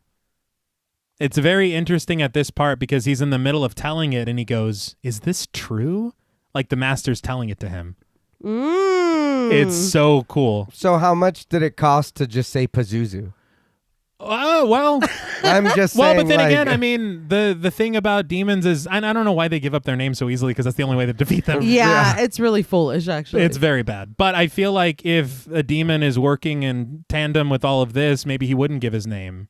The Master, it's legion, it's many demons, so... You got Payment in there. You got Valak in there, you know. Well, say one of their names. I know them. Well, I like them. They're cool. We're all on a first name basis. I know Valak is owned by Warner Brothers, so, So maybe they want to pay. that's a problem. Yeah, it's a big problem. But he says while there was some confusion, considering the paramedics pronounced Karras dead at the scene, and he was, technically speaking, the reality was that Karras was out and the Gemini killer was in. He admits that he was traumatized, considering the condition of Karras in his brain, but he says that he was able to manage the effort to break out of Karras's cheap coffin, calling the vow of poverty disgusting. He's just full of lines. Yeah. But he rejoices in the comedy of a man, Brother Fane, who saw him climbing out of the coffin, commenting that after all, it's the smiles that keep you going. That is true. I mean, look, the broken clock. Yeah. He didn't lie about that one. But he laments that after that, it was all Blue Mondays for a while, considering all the damage to Karis's brain. He says being a spirit isn't enough. There's no magic. And he shares that despite what people may think, they're forced to operate through neurologic systems, brains that function, and Karis's was long gone. With great pride in remembering all the work of regenerating Karis's brain cells, the Gemini killer shares that it took him 15 years. But he belittles himself as just a traveling man, one who moves. But he confesses that he has dreams of a rose and falling down a long flight of stairs. Very good. Okay. At this point, Kinderman finally speaks, rising to his feet, expressing disbelief that this man is the Gemini killer. I'm like, dude, you have... I don't know what more you need. Yeah. Kinderman, please. He's told you. Yeah.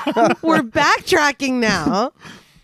With great offense, Patient X threatens Kinderman, telling him that he's just issued a clear invitation to the dance. But he brushes past that, taking this moment to not take credit for Dr. Temple's death, claiming that he did that to himself. But after a moment of reflection, just following a moment of insults, he remembers that Temple helped him, and he asks if there will be a service because he'd like to attend it. Kinderman asks how Temple helped him, and Patient X reveals that he was the one who brought Kinderman to him. Patient X threatened Temple that if he didn't bring Kinderman to him, he would suffer in unspeakable ways, pain that could not be imagined, and Temple believed him. But Patient X says that Temple clearly couldn't take the pressure of the other tasks that he had in mind for him. Well, that explains the script. Yeah. It was all rehearsal. Yeah. And he's fucking terrified. Yeah. But Kinderman understands this to mean that Temple helped him get out of his cell. But Patient X reveals that those responsible for his slipping in and out like a demon's whisper are old friends. He's telling you everything. Yeah. It's very Jigsaw in that way. Yeah. I'm in a safe place. Whereas like if you'll just listen. But the conversation is reaching its end, and the Gemini killer leans in through the shadows, repeating his request emphatically. Tell the press that he is the Gemini. This is his final warning. But then he also offers to help Kinderman with his disbelief. But after this unbelievable and lively discussion, Patient X slumps to one side, closing his eyes and sharing that he's tired before simply falling asleep. And he should be. Did, yeah. He was doing a lot. Suddenly, to Kinderman's eyes, Patient X once again appears to be Damien Karras, and his fearful voice mutters, "Help me, Bill." Kinderman recognizes his friend's voice, walking over, kneeling down in front of him, and whispering full of hope, "Damien?" The Gemini killer's visage returns once again, and he loudly shouts, "No!" I laughed my ass off. It's like, come on. He's like, you are not listening. You're so stupid. But as he leans back, he murmurs, "Little Jack Horner," before calling the whole thing child's play. In the movie. Yeah. Right there. Like, come on, right? Credits. Yes. Yeah. And then we then cut to a child in a wheelchair in the hospital lobby, played by Alex Zuckerman. This is Corner Boy, and he looks exactly like Chucky. yes. Yeah. But the boy watches as Kinderman stands nearby on the telephone, and the staff admit him. When Nurse Marin asks an attendant, played by Chuck Kinlaw, to clarify his handwriting, he tells her that the boy's name is spelled Korner. Of course it is. Yeah. Of course with a K. Kinderman seemingly takes notice and then does absolutely nothing as the boy is wheeled down the hall.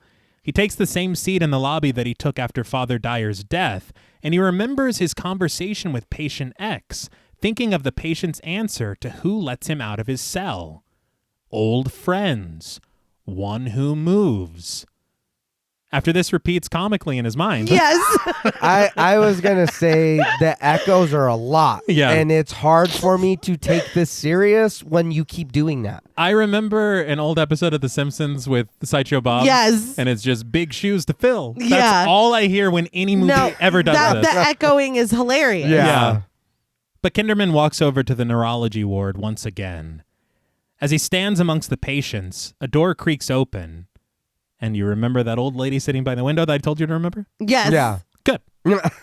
Because this is Nurse X, played by Vivica Lindfors. I already gave that name. Credit earlier, yeah. But she watches Kinderman from behind a closed door. We then get a shot from the office, capturing the entirety of the room, including the ceiling overhead. Kinderman strolls around casually, completely unaware that above him, Mrs. Clelia crawls silently across the ceiling. She even turns around a bit to look at him before she continues crawling, and Nurse X, with great haste, wearing a white uniform, makes her exit from the neurology ward, carrying something with her in a duffel bag. The silence and speed with which she is crawling across the ceiling is very disturbing. Yeah. It's giving Hereditary a little bit. Oh, okay, Okay. yeah. I don't know, obviously, if that was an inspiration, but it is chilling watching her like scurry up there. Yeah. Mhm. That did look really cool. Yes. And again, it happens in Legion yeah. almost the that's same way. right. Yeah. Almost the exact same way. You're And I was absolutely right. I was waiting for her to be like, he's going to eat your babies, bitch. Yeah. And I was like, oh my, I'm that sorry. didn't happen. Yeah. Whoops. I saw in that featurette that they did this with just basically a composite shot. Okay. And they had a ceiling that was built as a floor, Yeah. and they just put the two shots together. It looks great. It's Unbelievable. So, Yeah. And it's so creepy. Mm-hmm. But Kinderman continues his casual stroll until he notices blood pouring from underneath the door to the nurse's office. When he opens it, he finds an uncredited nurse laying dead on the floor in her underwear, stripped of her uniform. Don't leave me like that. Yeah. Put me somewhere. Shove me in the cabinet or some shit. Don't leave me like It's just that. disrespectful, Yeah. honestly. Throw me in the trash. Throw There me you in the go. trash. Yeah, even that. It's less disrespectful. Yes. But Nurse X continues down the hall, past the officers on duty without incident, and we see the corner boy in his room, fast asleep in bed in the dark. On his television, a cartoon wolf puts on a disguise. It's a little on the nose. Yeah. It's a lot.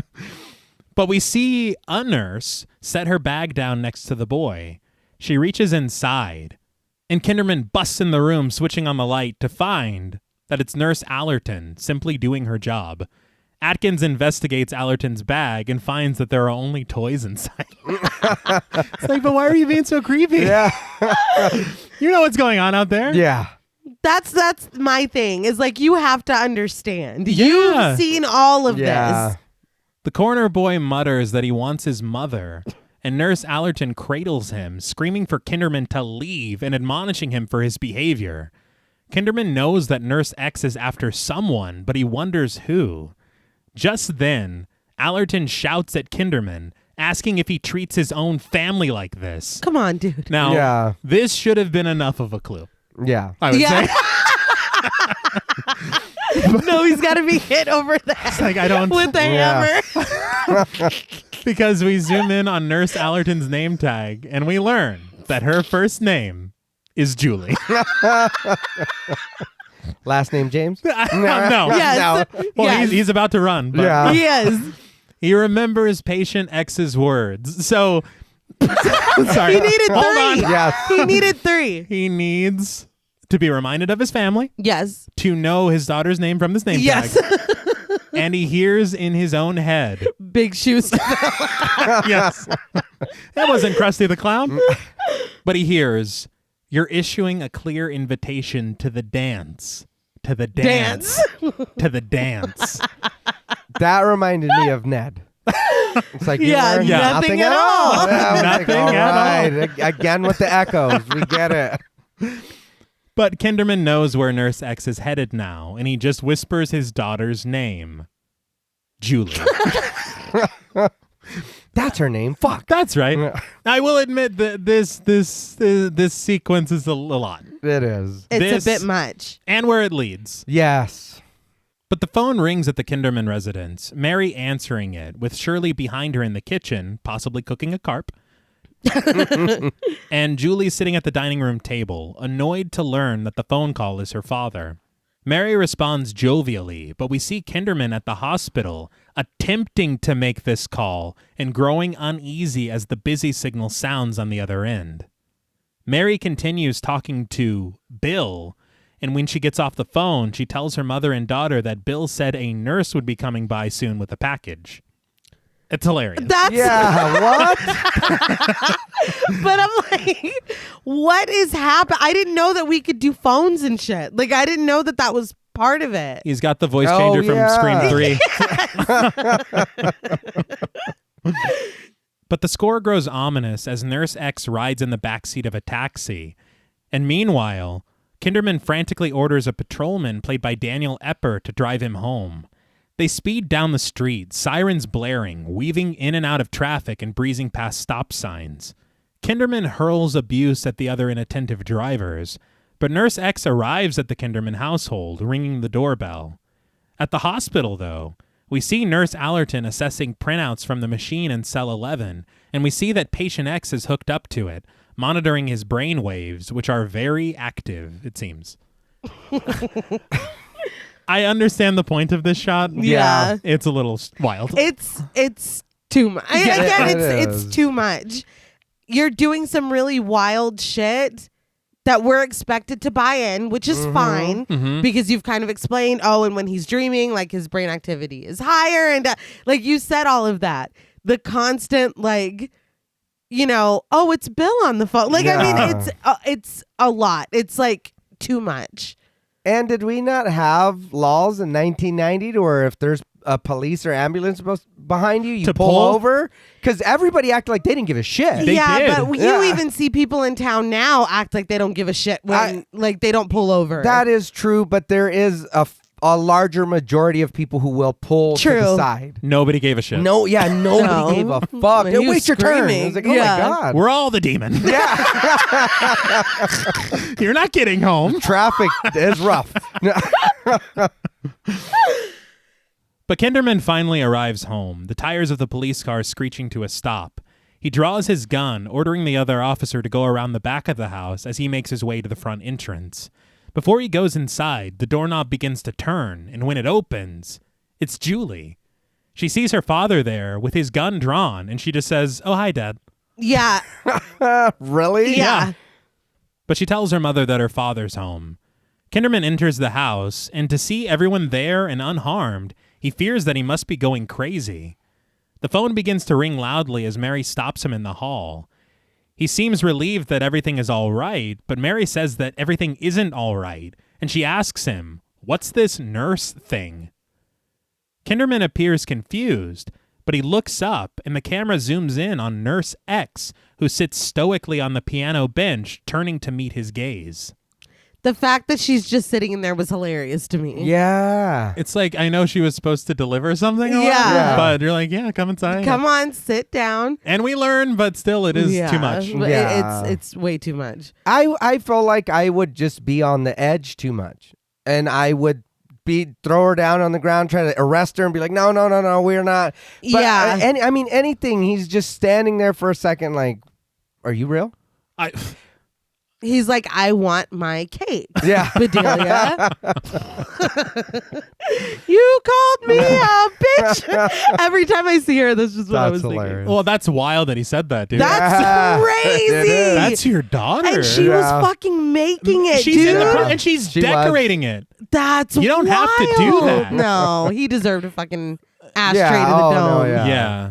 I have With no... this cane all banging it. You're Yeah. Mm-mm. Don't fuck with people who prepare your food also. Yeah. Hashtag justice for Aunt Bedelia. Yeah. Sorry, dude. Fuck you. dude. Yeah. You're a cool ghoul. I'll give you that. You were a cool ghoul. Yeah. Yeah. On episode 1 of Pod Mortem. Kinderman calls out to Julie, who's now on the phone with her boyfriend, and just brushes him off. But Mary explains that when the nurse arrived and they opened the door, she fainted. And when she woke up, she asked if it was bedtime. Kinderman approaches Nurse X, who looks up to him with tired eyes, asking him for his help and wondering once again if now is bedtime. The patrolman walks in through the back door, and Kinderman tells him that everything is fine. But when Kinderman turns his back and Julie sits down at the dining room table, Nurse X reaches into her bag, retrieving the large pair of metal shears. With the voice of the Gemini killer, she calls out to Kinderman, telling him that catatonics are so easy to possess. He turns around to see the voice of the Gemini killer coming from Nurse X's lips as she tells him, "Been waiting for you, Lieutenant. I wanted you to see this." She then raises the shears, opening them with ease, and seizes them around Julie's throat. But Shirley, with the reflexes of a cat, snatches Julie clean away from an imminent decapitation. Okay. Yeah. It's a lot. Okay. There's something about the speed of the Yes. snatching. Yes, because it looks funny. It's really funny. Yeah. But Kinderman rushes to tackle Nurse X, but she makes short work of him and the patrolmen, batting them away like flies. She then seizes Kinderman by the throat, growling and groaning as the Kinderman family just screams in horror, defenseless. It's like, dude, do something. Yeah. Again, you have a suspicion. Yeah. Even Yeah. if not, let's get out of the house. Let's take you back to where you were at. Yeah. Come on. Why are you just chilling? But suddenly, Nurse X howls, removing her hands from Kinderman's throat, asking, "What's this?" before answering her own question in a low roar. "Morning!" That is how I feel when my alarm goes off. Yeah. No shit. What's this? Morning! So I do get it, is what I'm saying. But in the disturbed ward of the hospital, Father Morning has arrived. We snap zoom onto the eyes of patient X, now appearing as Damien Karras, his eyes a sickly yellow and red. Morning walks slowly down the hall, dressed in white over his priest collar and holding his copy of the Roman ritual. It's an excellent day for an exorcism. Nah, very good. My whole thing, again, and I know we've already said it, and I'm not trying to beat a dead horse, but it's like, who are you? Yeah. Dude, give us anything. Mm-hmm. Here's what pisses me off more than anything. Mm-hmm. We're doing these reshoots anyway. That's what I'm Yeah. saying. And I will explain more and more all the different changes and everything. Mm-hmm. We had the president of the university telling Kinderman, Father Morning has done this before. Yeah. Why don't we have one scene? You know what would have worked? That old cliche, I know you're out, but we need your help type of thing. Yeah. Kinderman goes to talk to him. That's it. He says no. That's why Kinderman goes to the library and looks it up himself. Because And then yeah. when all the chips are down, he stands up and does what's right or whatever. Or, dude, that's all you need. It's a tired fucking story, but at least it would have narratively made some sense. the thing that pisses me off the most is that all of the things that happened in the original film, all the things that had to be put into place to be given permission to perform an exorcism. Yeah. He just wakes up, his room's fucked up, and so he's like, all right. Like, no, fuck this. So it's this guy? yeah. Yeah.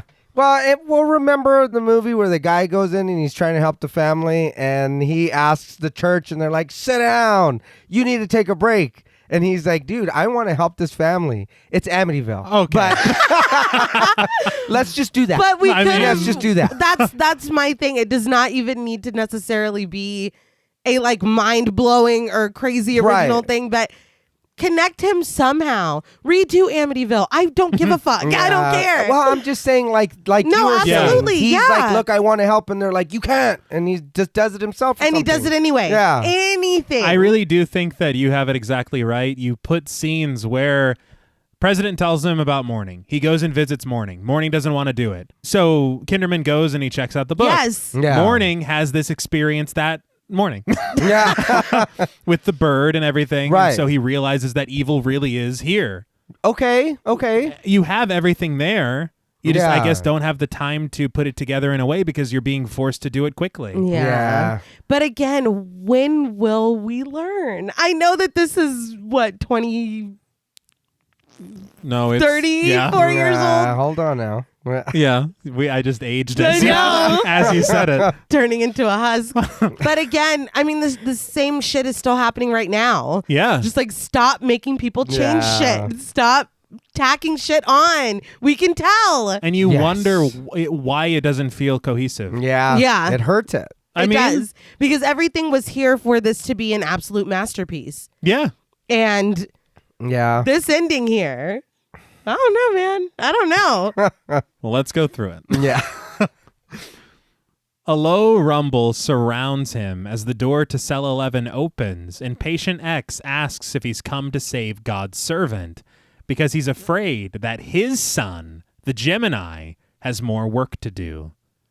So the voice here is provided by an actress named Colleen Dewhurst. Okay. And she is a Tony and Emmy Award-winning actress in her own right. Oh, wow. Oh, damn. But she was also twice married to George C. Scott. Twice? Twice. Yeah. They got married and divorced and married and divorced. Okay. I love those stories. Yeah. It's very interesting to me. But this, and in some credits, it is the voice, I believe, Satan. And some credits, I believe the voice is Pazuzu. Okay. So, again, it's just this repeated, and he literally said, the Gemini Killer, this is about revenge. Yeah. So it kind of fits in with that. It's not Mercedes McCambridge. Right. But You can tell. Yeah. there is something about her, what they wanted to do, that is going to make you laugh when I tell you about it later. Oh, God. But Patient X allows Father Morning inside. Steam billowing from deep in his throat, Patient X tells Father Morning to enter night. But he assures him this time he's going to lose. I wonder if that had any influence on Enter Sandman. Yeah, when you said that, I was thinking I mean, Exit. Yeah. Yeah. the song. Yeah. But as Morning enters, the door slams shut behind him, and he begins the exorcism immediately, splashing Patient X with holy water in the name of the Father, the Son, and the Holy Spirit. I was like, damn, he didn't even bring backup. No. Like, nothing. No, and he really didn't compel Christ to anything. No, so- there wasn't much of much theatrics this Yeah. time around. It feels like now the exorcism already in progress. Yeah. It's like, did you start in the hall? Yeah. It's like, oh, okay. Before you got here in the taxi? What? But Patient X reacts violently. But when Morning begins reading scriptures, the room is suddenly surrounded in flames and venomous snakes. Patient X admonishes these prayers, assuring Morning that it will not work and that he has prayers of his own. As snakes slither around both of them, he asks Morning if he feels his prayers creeping up his spine, the sweaty murmurs of his rosary beads, or the human hearts that he's taken to hell. The room has suddenly returned to normal, and Morning shouts defiantly, casting out the unclean spirit in the name of Jesus Christ. But as wind whips around him, Patient X just laughs it off. Morning curses him as a robber of life, an author of pain, a corrupter of justice and innocence and youth, a begetter of death and sworn enemy of all the human race. Great line. Yeah. And his voice is fantastic. Yeah. Yes. But suddenly, with literally one look, Morning's scriptures explode. His robe is torn from him. His crucifix clatters to the floor. He's thrown against the wall, then tumbles, defying gravity to fall upon the ceiling. Stuck to the ceiling, Morning calls out, "I command you." But Patient X's yellow eyes glare at him unwavering, and when Morning attempts to peel himself from the ceiling, his skin is torn from his arms and his back, leaving bare muscle, and the skin of his scalp is ripped from his head, blood pouring down his shrieking face. I was not expecting any of this. No. This almost feels like a different film. Yeah. Because as brutal as all the things that we have been hearing, we've not seen anything like this. Yeah. No. It just doesn't fit. I was like, oh my God. I will say it is great work. Yes, it is. Yeah. It doesn't fit this film, but I did want to talk about the makeup effects. Okay. They were done by Greg Canham, who we've talked about before. Mm-hmm. Not only did he work on The Howling and The Lost Boys, but we talked about him on Thinner. Okay. There you Yeah. But he's a 4-time Oscar winner. go. Damn. The work is yeah. great. Like, Yeah. that's not the issue here. No. I was just like, God damn. Yeah. It did kind of look like, when you put a piece of meat on the the pan without any oil or anything. It's Yeah. like, oh man. But he did.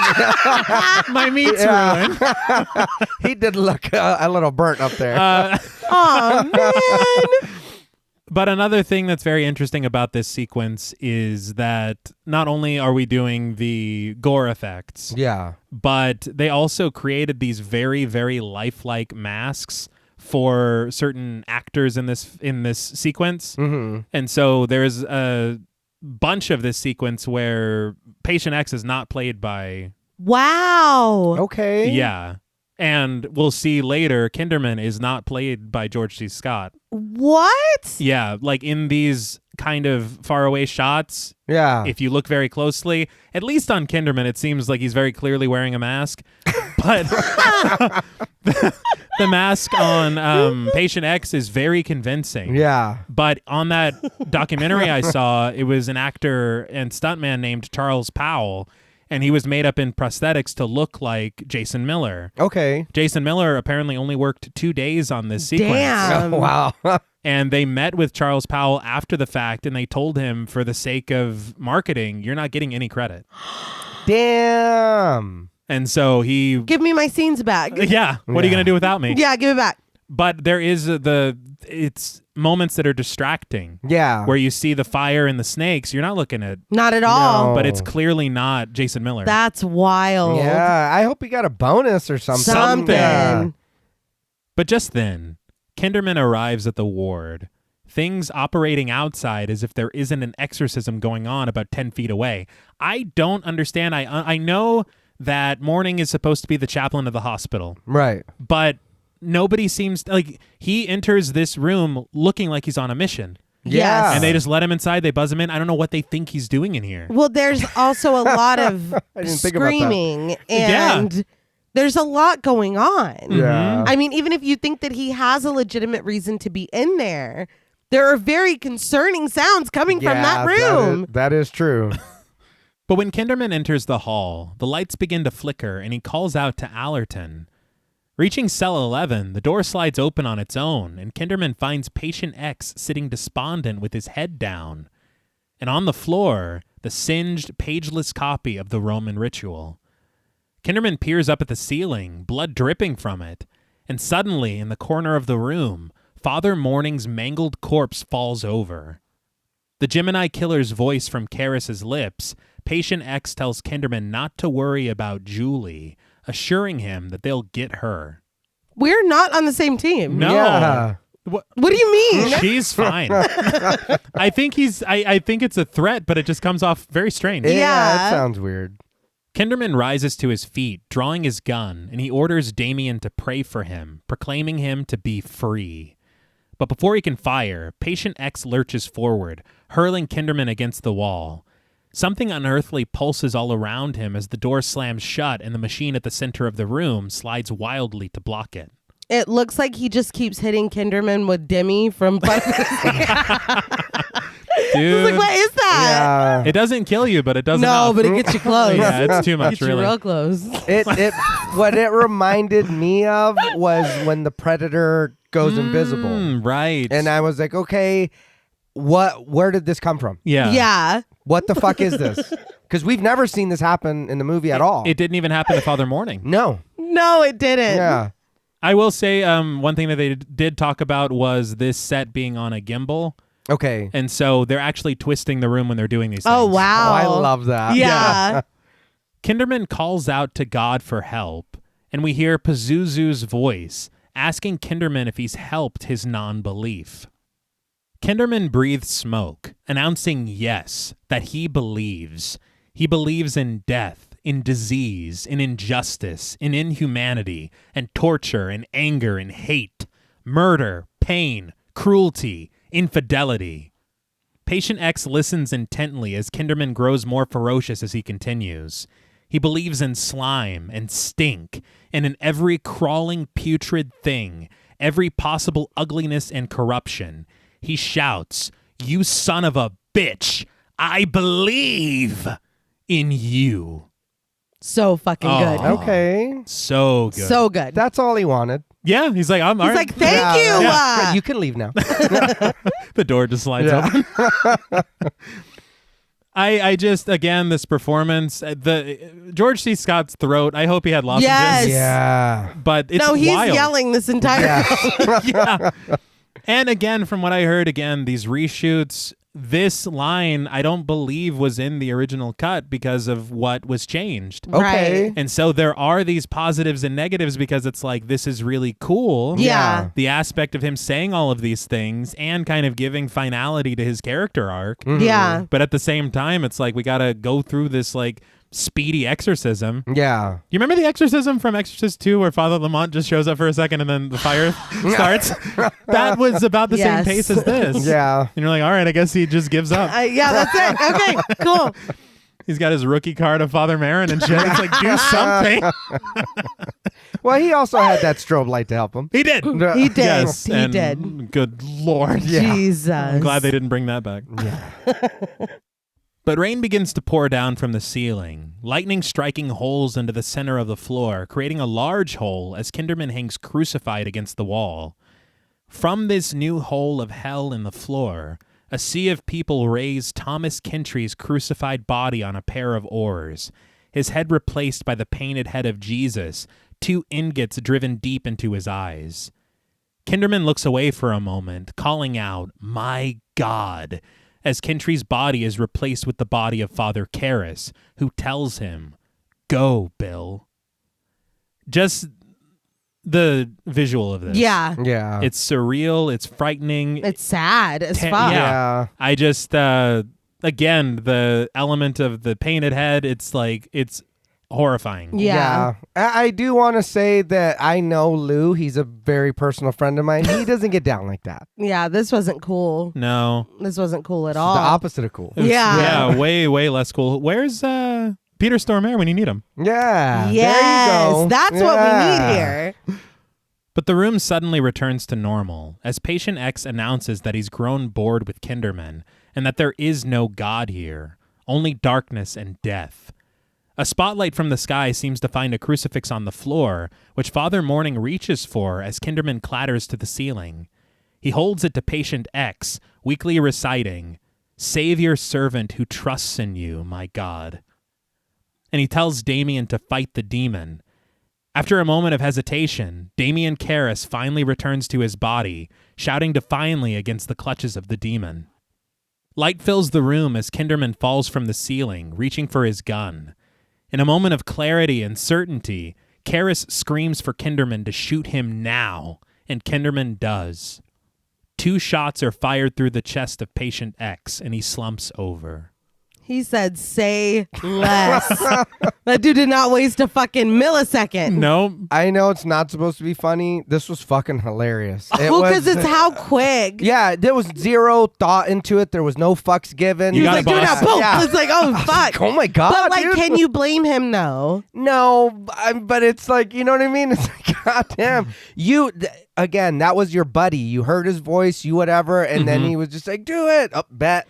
Yeah, well, because I feel like in most films it would be that wrestling, you know. No, I but know. I feel like I appreciate that about Kinderman because he's Hey. like, no, I know. Yeah. Like, we're done. But the light dims, only to the beaming lights through the 2 overhead windows. Kinderman walks over to the body of his friend, telling him in somber triumph, "We won." But Karras has one more request of Kinderman, to free him.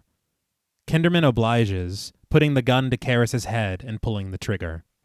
Now you got a lawsuit on your hands. Yeah, you can't just go into a hospital and do that. No, No, you not at all. can't. Well, you can't just go in anywhere. No, that's why I'm like, what's Yeah. gonna happen to him now? He'll be fine. We'll learn in a moment.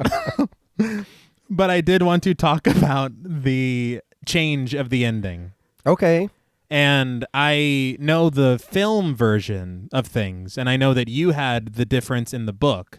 Yeah, just a couple points because I did not have time to read it.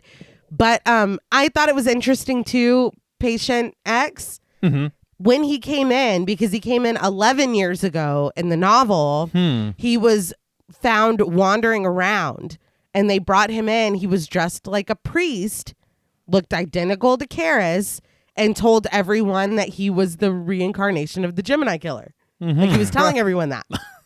But he would sit in his room in the beam of the sun coming through the window, and so they nicknamed him Tommy Sunlight because they didn't know his name. So that's what they changed it to Patient X for the movie, which I get it. Yeah. I get it. But it's kind of the same. The demon helped him possess Karis's body, took him years how to figure out how to control him and, all that. Mm-hmm. But his father was, the Gemini killer's father was, a priest, and he abused him and his brother. And so he was killing to shame his father, who he wasn't going to kill. So it's pretty similar motivation, basically. But in the book, from what I read, he is possessing the people in the hospital and getting them to carry out the murders and stuff. But his father dies of natural causes. And so he gets Kinderman to be brought to him. He explains all of what he did, all of, why he did it, and the fact that he doesn't have any reason to do it any further because his father is dead. So he makes himself go into heart failure and he dies. He makes himself? What? Yeah, because he's done. He was killing to shame his father. His father's gone. So that's the end? So that's it. He makes Karis's body go into heart failure and he dies. And then Temple has a stroke. Huh. What happens to Kinderman? Kinderman, well, nothing. Like, he just goes on. And I think at the end of the novel, it's him and Atkins. Yeah. And they're talking, and Kinderman is basically saying that he believes that the Big Bang was Satan falling from heaven. Wow. And that the universe is all made up of Satan's broken parts. And evolution is just those pieces, Satan putting himself back together. And that's kind of the reflection, from my understanding, that the novel ends with. But there is no exorcism. There is no, that's not present. So that explains why whenever Blatty wrote the script, Morgan Creek wanted a more interesting ending as opposed to that. Yeah. And so he said, well, good night. I was like, what? Before anything was even put into production, they even start filming, Blatty writes the ending to the film, which is basically a standoff between Kinderman and Patient X in this room. Okay. There's still no exorcism. The only supernatural things going on in the film are him possessing these people in the hospital and everything. Right. And so without the exorcism, Kinderman goes into this room and he shoots him. He kills him. And that's basically it. And so So what happens to him? He's, goes on being a cop, I think. But he that's the end of the story there, is that after what happens with Julie at the house, he goes straight to the hospital and he shoots Patient X. But after they edit all the film together and everything's finished, they show the cut to Morgan Creek, and they're like, this film needs an exorcism. It's called The Exorcist III. But you made us call it that. Exactly. And the thing is that it doesn't need an exorcism. No, it doesn't. Right. But that's one thing that happened whenever John Carpenter was reading the script. From the interview I read, he was like, where is the exorcism in this film? Yeah. And he was like, get out. I'm going to do this. I'll do it. I'll do it. I'll fucking do it. But more of a hands-on kind of guy. Yeah. But whenever Morgan Creek tells him this, Blatty is obviously reluctant. And the reason he's reluctant is he goes, there's nothing that can top The Exorcist. Yeah. You can't do another exorcism in a film that's going to be anything compared to that. Yeah. For sure. But in my mind, who's going to perform the exorcism? Just some guy. And that's basically what it is. It's just Father Mourning. Just some guy that Blatty created for the role and to serve this purpose. Huh. And you can tell. Yeah. But he wrote it. They shot it. It was $4 million in reshoots. Ooh. Damn. And the folks in charge of the effects claimed to only have had 3 weeks to do it all. Holy shit. And they did a great job. They did for their part. Yeah. But everyone seemed to have a really lousy time doing it, as I said. The actors didn't like it. George C. Scott pinned to a wall for however long. Yeah. Pelted with rain to deliver these lines. Called back to perform this role that he already completed. Yeah. And it just seemed like a hassle and a pain in the ass. Mm-hmm. And the problem is, sure, it delivers a dramatic climax to the film, but it feels kind of narratively out of nowhere, tacked on, and out of step with the rest of the film. Yeah. So and interestingly, Brad Dourif, he in several interviews, he called it garbage. Ooh. Yeah, he fucking hates it. Jeez. Well, it really changes it. You know what I mean? Like, Yeah. if that's the story that you're trying to tell, it is no longer that story. Yeah. No. One thing I will say that I'm grateful that they didn't add is in some of Zombie the... dogs. No. That was last week. Oh, okay, sorry.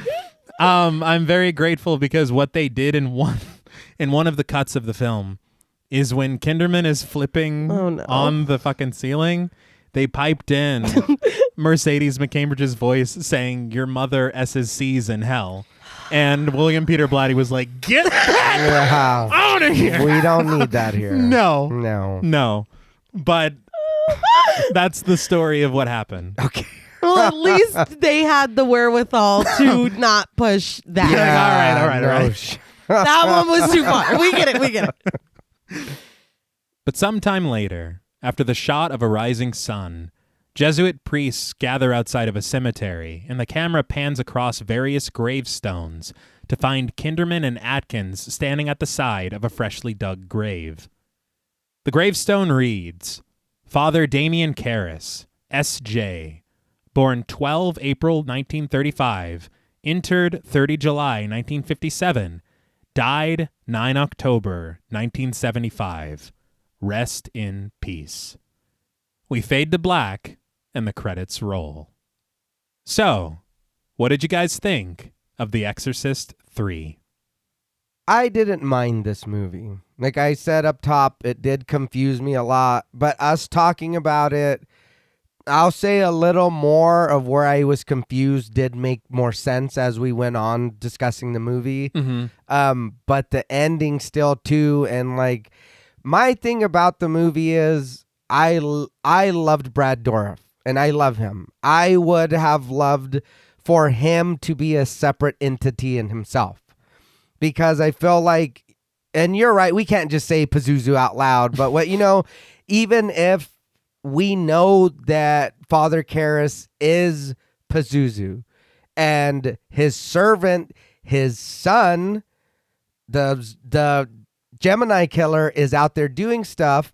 The son, Jesus, that's a mark against that. That's, I'm playing in your own game. Mm-hmm. Him just being in and out of the shadows, killing people. Him being like, look, my son is doing my will, or my servants, whatever. I would have loved a little more screen time with him outside of the room. Jason Miller's great. And again, even if he's just, I hate saying even if he's just sitting there being catatonic, or he's sitting there like he's meditating or whatever, and it's like every now and then you get the Pazuzu voice come out and whatever, because that voice sounded great. Yeah. And I feel like even that, I do understand the back and forth of it, but I feel like with that voice, that was enough to get the gist of what was going on. I do like the whole Gemini killer thing, but again, I would have liked it to be, because of the way the movie is, I would have liked him to be a separate thing in himself. The ending felt very different. It was quick. I won't lie. The ending is fast, but what they do there, I like that. I want lightning breaking holes into the ground. And again, if we're going to do that, have the Gemini killer appear on the cross. Again, he's mocking Jesus. I'm here now. Okay, now I have to kill this motherfucker. Then Karras is like, like I said, I just would have liked maybe, I know it sounds like a lot more action, so I think that's what I would have. But it isn't bad, and I know a lot of people like this movie, and again, I apologize if my score is a little low, but for me, it was just, it was okay. It wasn't, it was better than the second one. I did like a lot of stuff they did. I liked the relationship between Dyer and Kinderman. Mm-hmm. That was funny. That was great. A lot of the stuff did work, but I feel like the little things, like the jump scare you guys talked about, for me, it took me out of it because of the ice. And maybe that was just me, but I was focusing, and I was like, was that really a fucking cup of ice? And then when the scare happens, it's like, oh, what? It's like, what the fuck? But I've said this before, I think it's just from being desensitized from all the movies that we're watching. Mm-hmm. So from seeing that, it was like, oh, okay, so you're dead. You know what I mean? But I was like, yeah, that was okay. You know what I mean? So that's why I think the end, though it is rushed and it's whatever, I like the gore. I want the supernatural. And I feel like, yeah, we got that through the movie, but it was very just confusing. For me, it was clunky. Then the way you made these things tie together, you didn't need to do that. You didn't need the gardeners, neighbors, sons, cousins, whatever. Just, and again, Father Morning, why is he not just taking the place of Father Karras in this movie? We know he did that, like you said. Father Morning went and he did an exorcist before. He did that. Okay, introduce him there. Now let's have him take the place of Father Dyer. You guys are buddy cops again. Now you go and figure this shit out.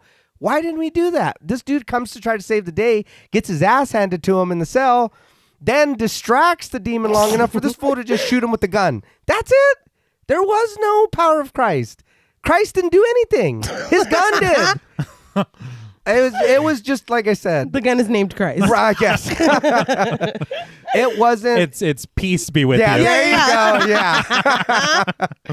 It wasn't bad. It was better than the second one. But it for me it was a little clunky towards the end. It did kind of was like, all right, you know. It's like, I get it. Would I watch it again? Yeah, probably. You know what I mean? I don't mind it. Is this going to be in my rotation? Probably not. I'm not going to lie, you know. And again, I know that a lot of people like the movie, but for me, it just kind of was, you know, it was okay. I don't even want to say meh. I'm just like, it was fine. I would watch it again. And that's fine. I mean, I feel like we all have those movies where it's like, this just wasn't. Yeah. I don't get the hype, you know. I love so much about this that the moments that don't measure up are painful. Mm-hmm. I love that jump scare in the hallway. I love the monologues. Again, I'm a sucker for a fucking monologue. I've said it before, and he does such a fucking amazing job. I like seeing Father Karras again. I know that that's not something necessarily that they wanted out of the gate. I think that it works. I think that it is kind of cool to see this familiar face again after what we saw him go through in the first one. I like George C. Scott. Mm-hmm. Yeah. He's incredible in this. I love the relationship between Kinderman and Father Dyer.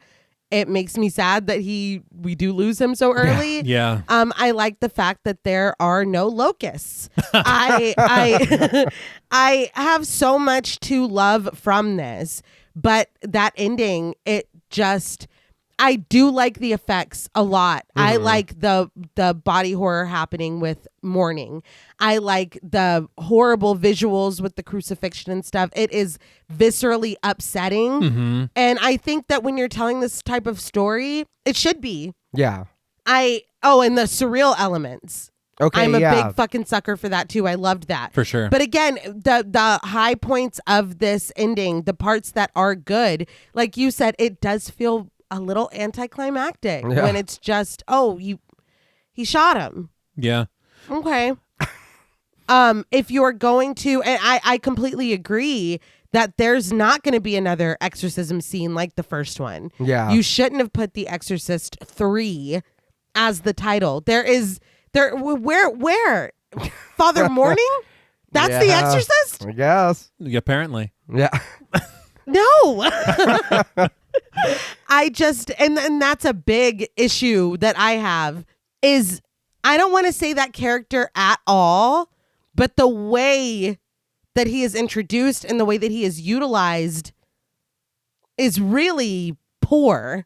Yeah. For a story that is this rich and this good. Oh, and I love the true crime element. Yes. Like, again, a lot of this movie, it is like tailor-made for me. That's why when it's the end and it's like, oh, here comes this priest, whatever the fuck his name is, to save the day. Like, it bothers me. I don't like that. And it is a little shocking to me that Kinderman is just fine at the end when I feel like he should be brought up on some kind of charges. Because what defense was that? Like, whatever. Well, look at fucking the peeled priest. He's like, did you do that too? Well, that's what I'm saying. Because the patient he's in a straight bolted jacket to the floor in a fucking straight jacket. Yeah. So it kind of looks like you went in here and lost your fucking mind. Oh, That's what yeah. it looks like. and you've been screaming at staff all week. All week. There's so many witnesses to your like dissolving. Yeah.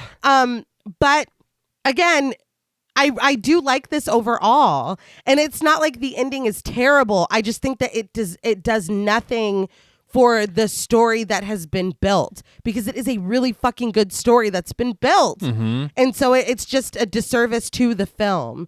Will I watch it again? For sure I will watch it again. The two standout performances in this for me, I will put up with a unsatisfying ending for that. But yeah, the stuff that doesn't work, it just doesn't fucking work for me. And my score might be a little high for the criticisms that I have, but those performances and that jump scare boost it up for me. I really, really, really enjoy this film.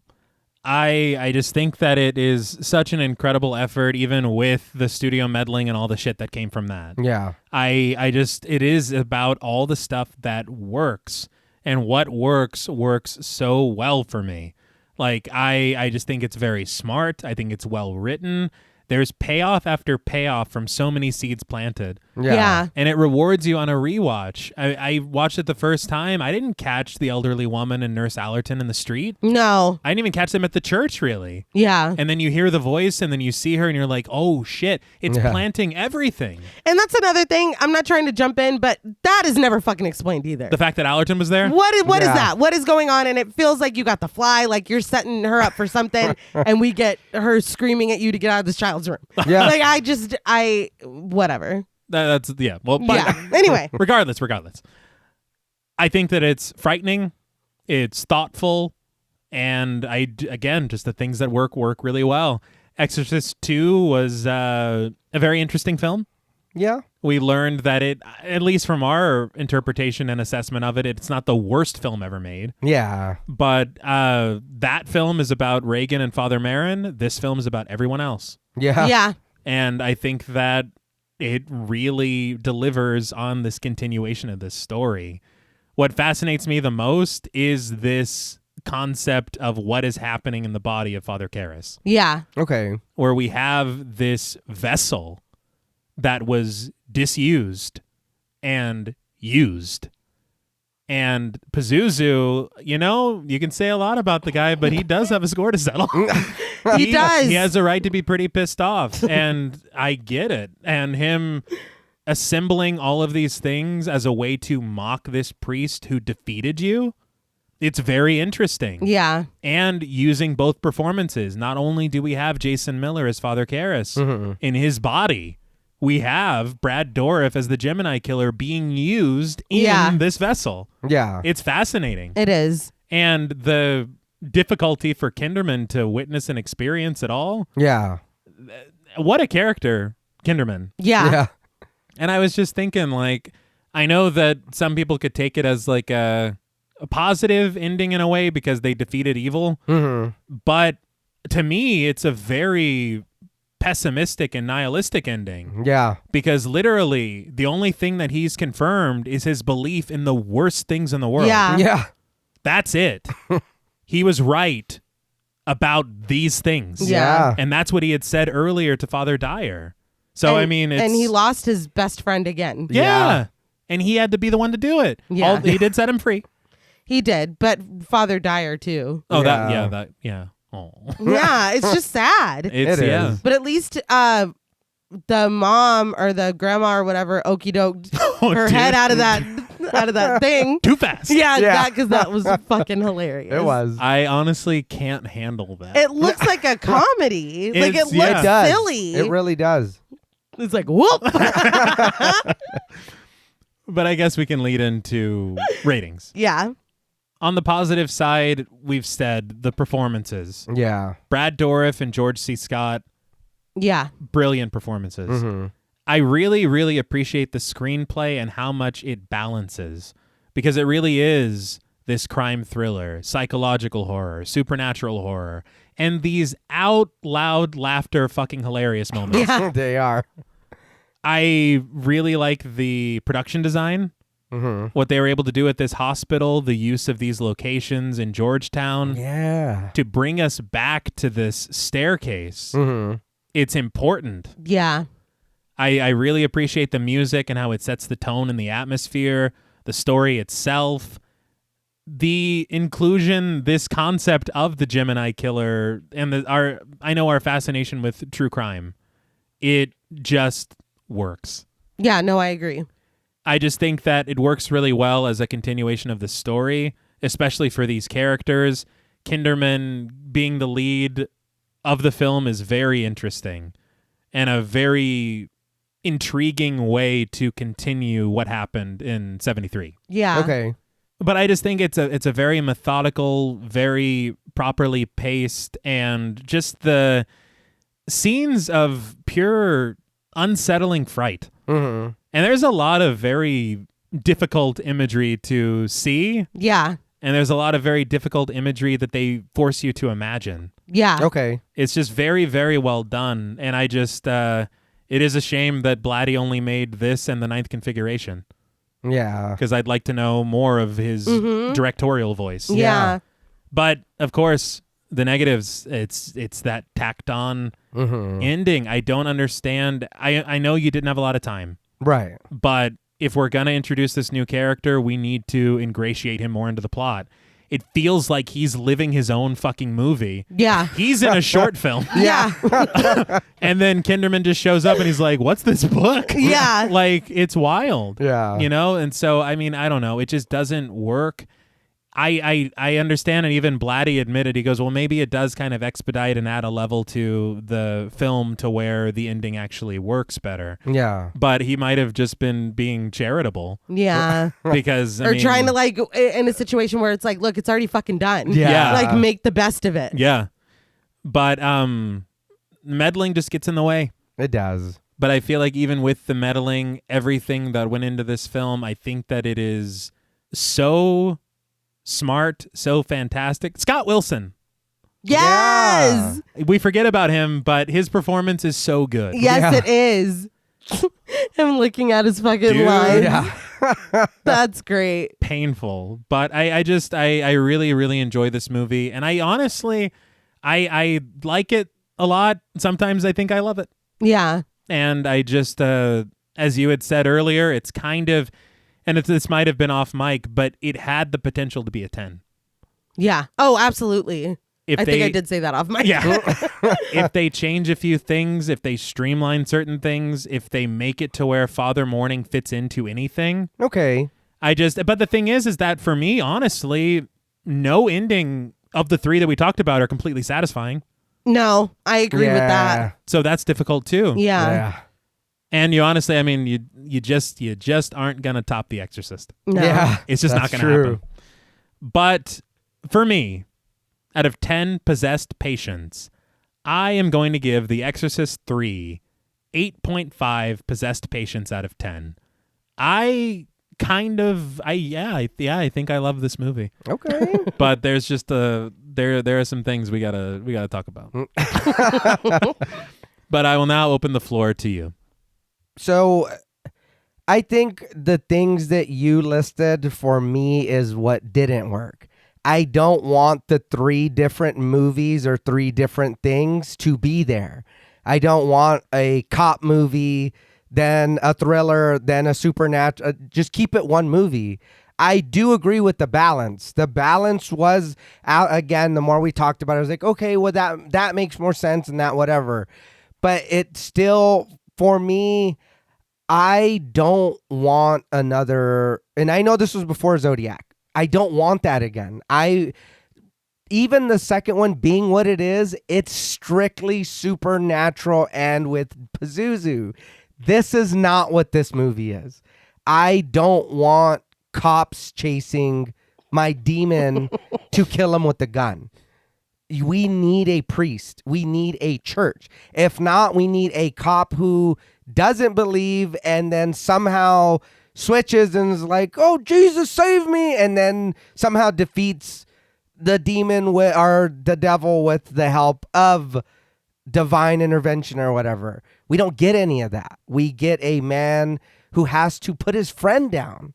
And then even that, the story we got when it was like, well, it took me 15 years to redo the brain. Dude, you just said he was dead. How did you bring him back then? This isn't the first power. This is like you like, again, for me, it doesn't work because if he was dead, you shouldn't have been able to resurrect him and put whoever you want in there. And if you're going to do that, only Pazuzu should have the power to do that. It's just, for me, watching a lot of like demon movies and a lot of stuff like that. Yeah, they follow a formula. This one does not. And for me, it hurt the movie for me because I as bad as the ending is, I want that. I want action. I want demons. I want people's skin melting off. We don't, like you said, there is a lot of the imagination we got to fill in. I'm cool with that. But again, and I think it might be, you are 100% right. You're not going to top the first movie. And trying to do that for me was, it made it, like I said, for me, it was just a little muddy. And I was like, okay, that's fine. But I did enjoy what they did do good. And you're right. What's good is really good. And a lot of what didn't work for me, I was just like, man, but I think it is taste. I want more action. I want more silly. I want more slaughter. I want more demons. I like them being buddies, and that was funny and all that. But like we said too, introducing Father Morning at the end. We don't know any about this dude. I don't give a shit. Dude having to be told by his echoes how many times that he needs to go save his family. What was that about? We have this cool duo and you immediately rip them apart from us. And it's like, why? Fill that gap in then. Give me something else. It's like, I don't understand why I'm watching a cop show in a possession movie. You know, like I said, it's just me. It's just my taste. But and I know I talk all that shit to say I would watch this movie again. I would watch it to make fun of it or to be like, that was fucking cool seeing it again. I've said a million times, I'm a silly fucker. I like B horror movies. I like action. You know what I mean? So I would even recommend people watching this. Do skip the second one. Watch this. It does go together. Is it my taste? Not really, but I'm not going to sit here and say that the movie's bad when it's not, you know what I mean? It's just not something that I'm going to drink. Mm-hmm. But I again, watch it, please watch it. This movie needs to be watched. And then tell us what you think. Tell us how you felt about the ending, what you thought about the middle, what you thought about everything. You know what I mean? Maybe you could change my mind. You know what I mean? Help me change my mind. But for me, on a scale of from 1 to 10, possessed patience, you got it. I'm going to give The Exorcist 3 a 6.5. I did enjoy a lot of what they did. I just wanted more Brad Dourif. I want him to be the lead. Have him cutting people's heads off and laughing and running away. I know it's just Chucky's I was going to say, I think that's... Yeah, well, you know. But again, I put myself into a box, and that's what I like, you know? Like what you like. Yeah. Yeah, absolutely. We've been talking about that a lot, and it's just like, you know what I mean? Yeah. Everybody's opinion is different. Mm-hmm.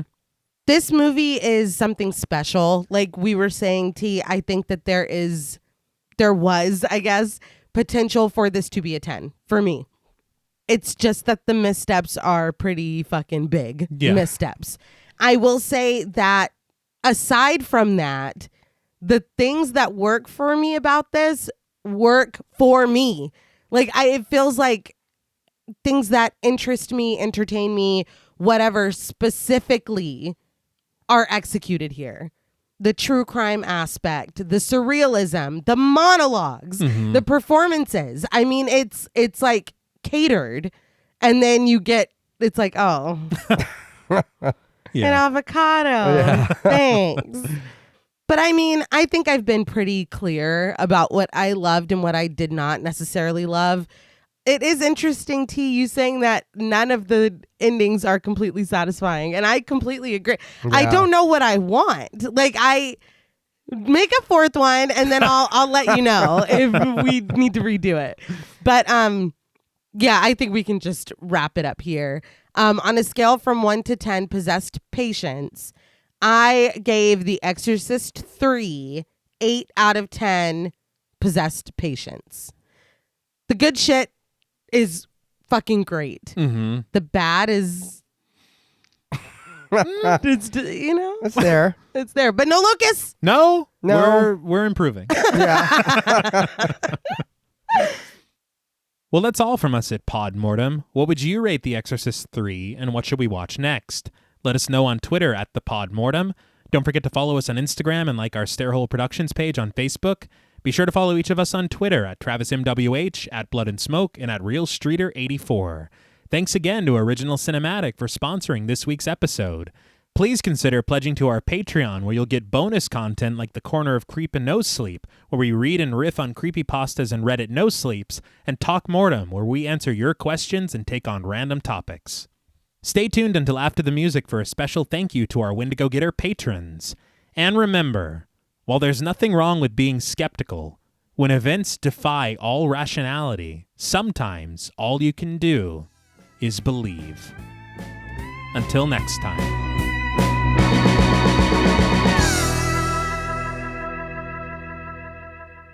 Thank you for staying tuned. We want to give a very special thank you to all of our Wendigo Getter patrons. Woo, yeah. It's amazing.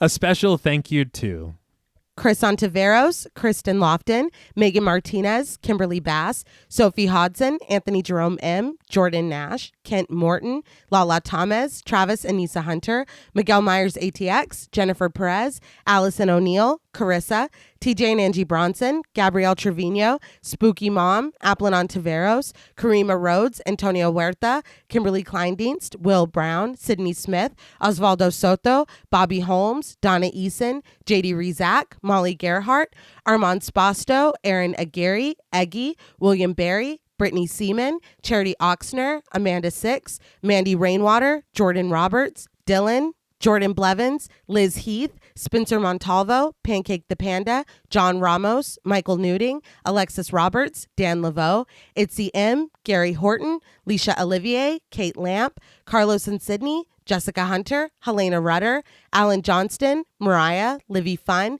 Scott Troutman Wise, Towton Watson, Mozzie Bear, Brittany G, Dave Burke, Adrian Stakes, Daniel McGinnis, Nick Spill, Emma Hagel Kissinger, Valerie G, Emiliana, Brian Glass, CB, Taylor Santana, Will Lewison, Angelique, Smelly Poo Poo Head, Beth Bauer, Cookie, Esperanza J, Jason Kyle OKC, Danielle Peralta, Brandon, Nicholas Carter, Sawyer Reese Farr, Dr. Diva Loves Horror, Girl That's Scary, Cassandra, Andrea Simmons, Ashley Higuera, William and Xxena Rush, Ryan Brom, Megan Ochoa, Laura Lassiter, Natalie de Guzman, Eileen O, Marissa E, Sydney, Henry F, Megan M, Strangely Sarah, Christy Beck, Nancy and Andy, Amanda Lopez, Andy Terrell, Jason Hanavan, Katie K, Erica Morin, Cameron S, Nicole Stewart, Tris Wynn, K.87, Mariah Jensen,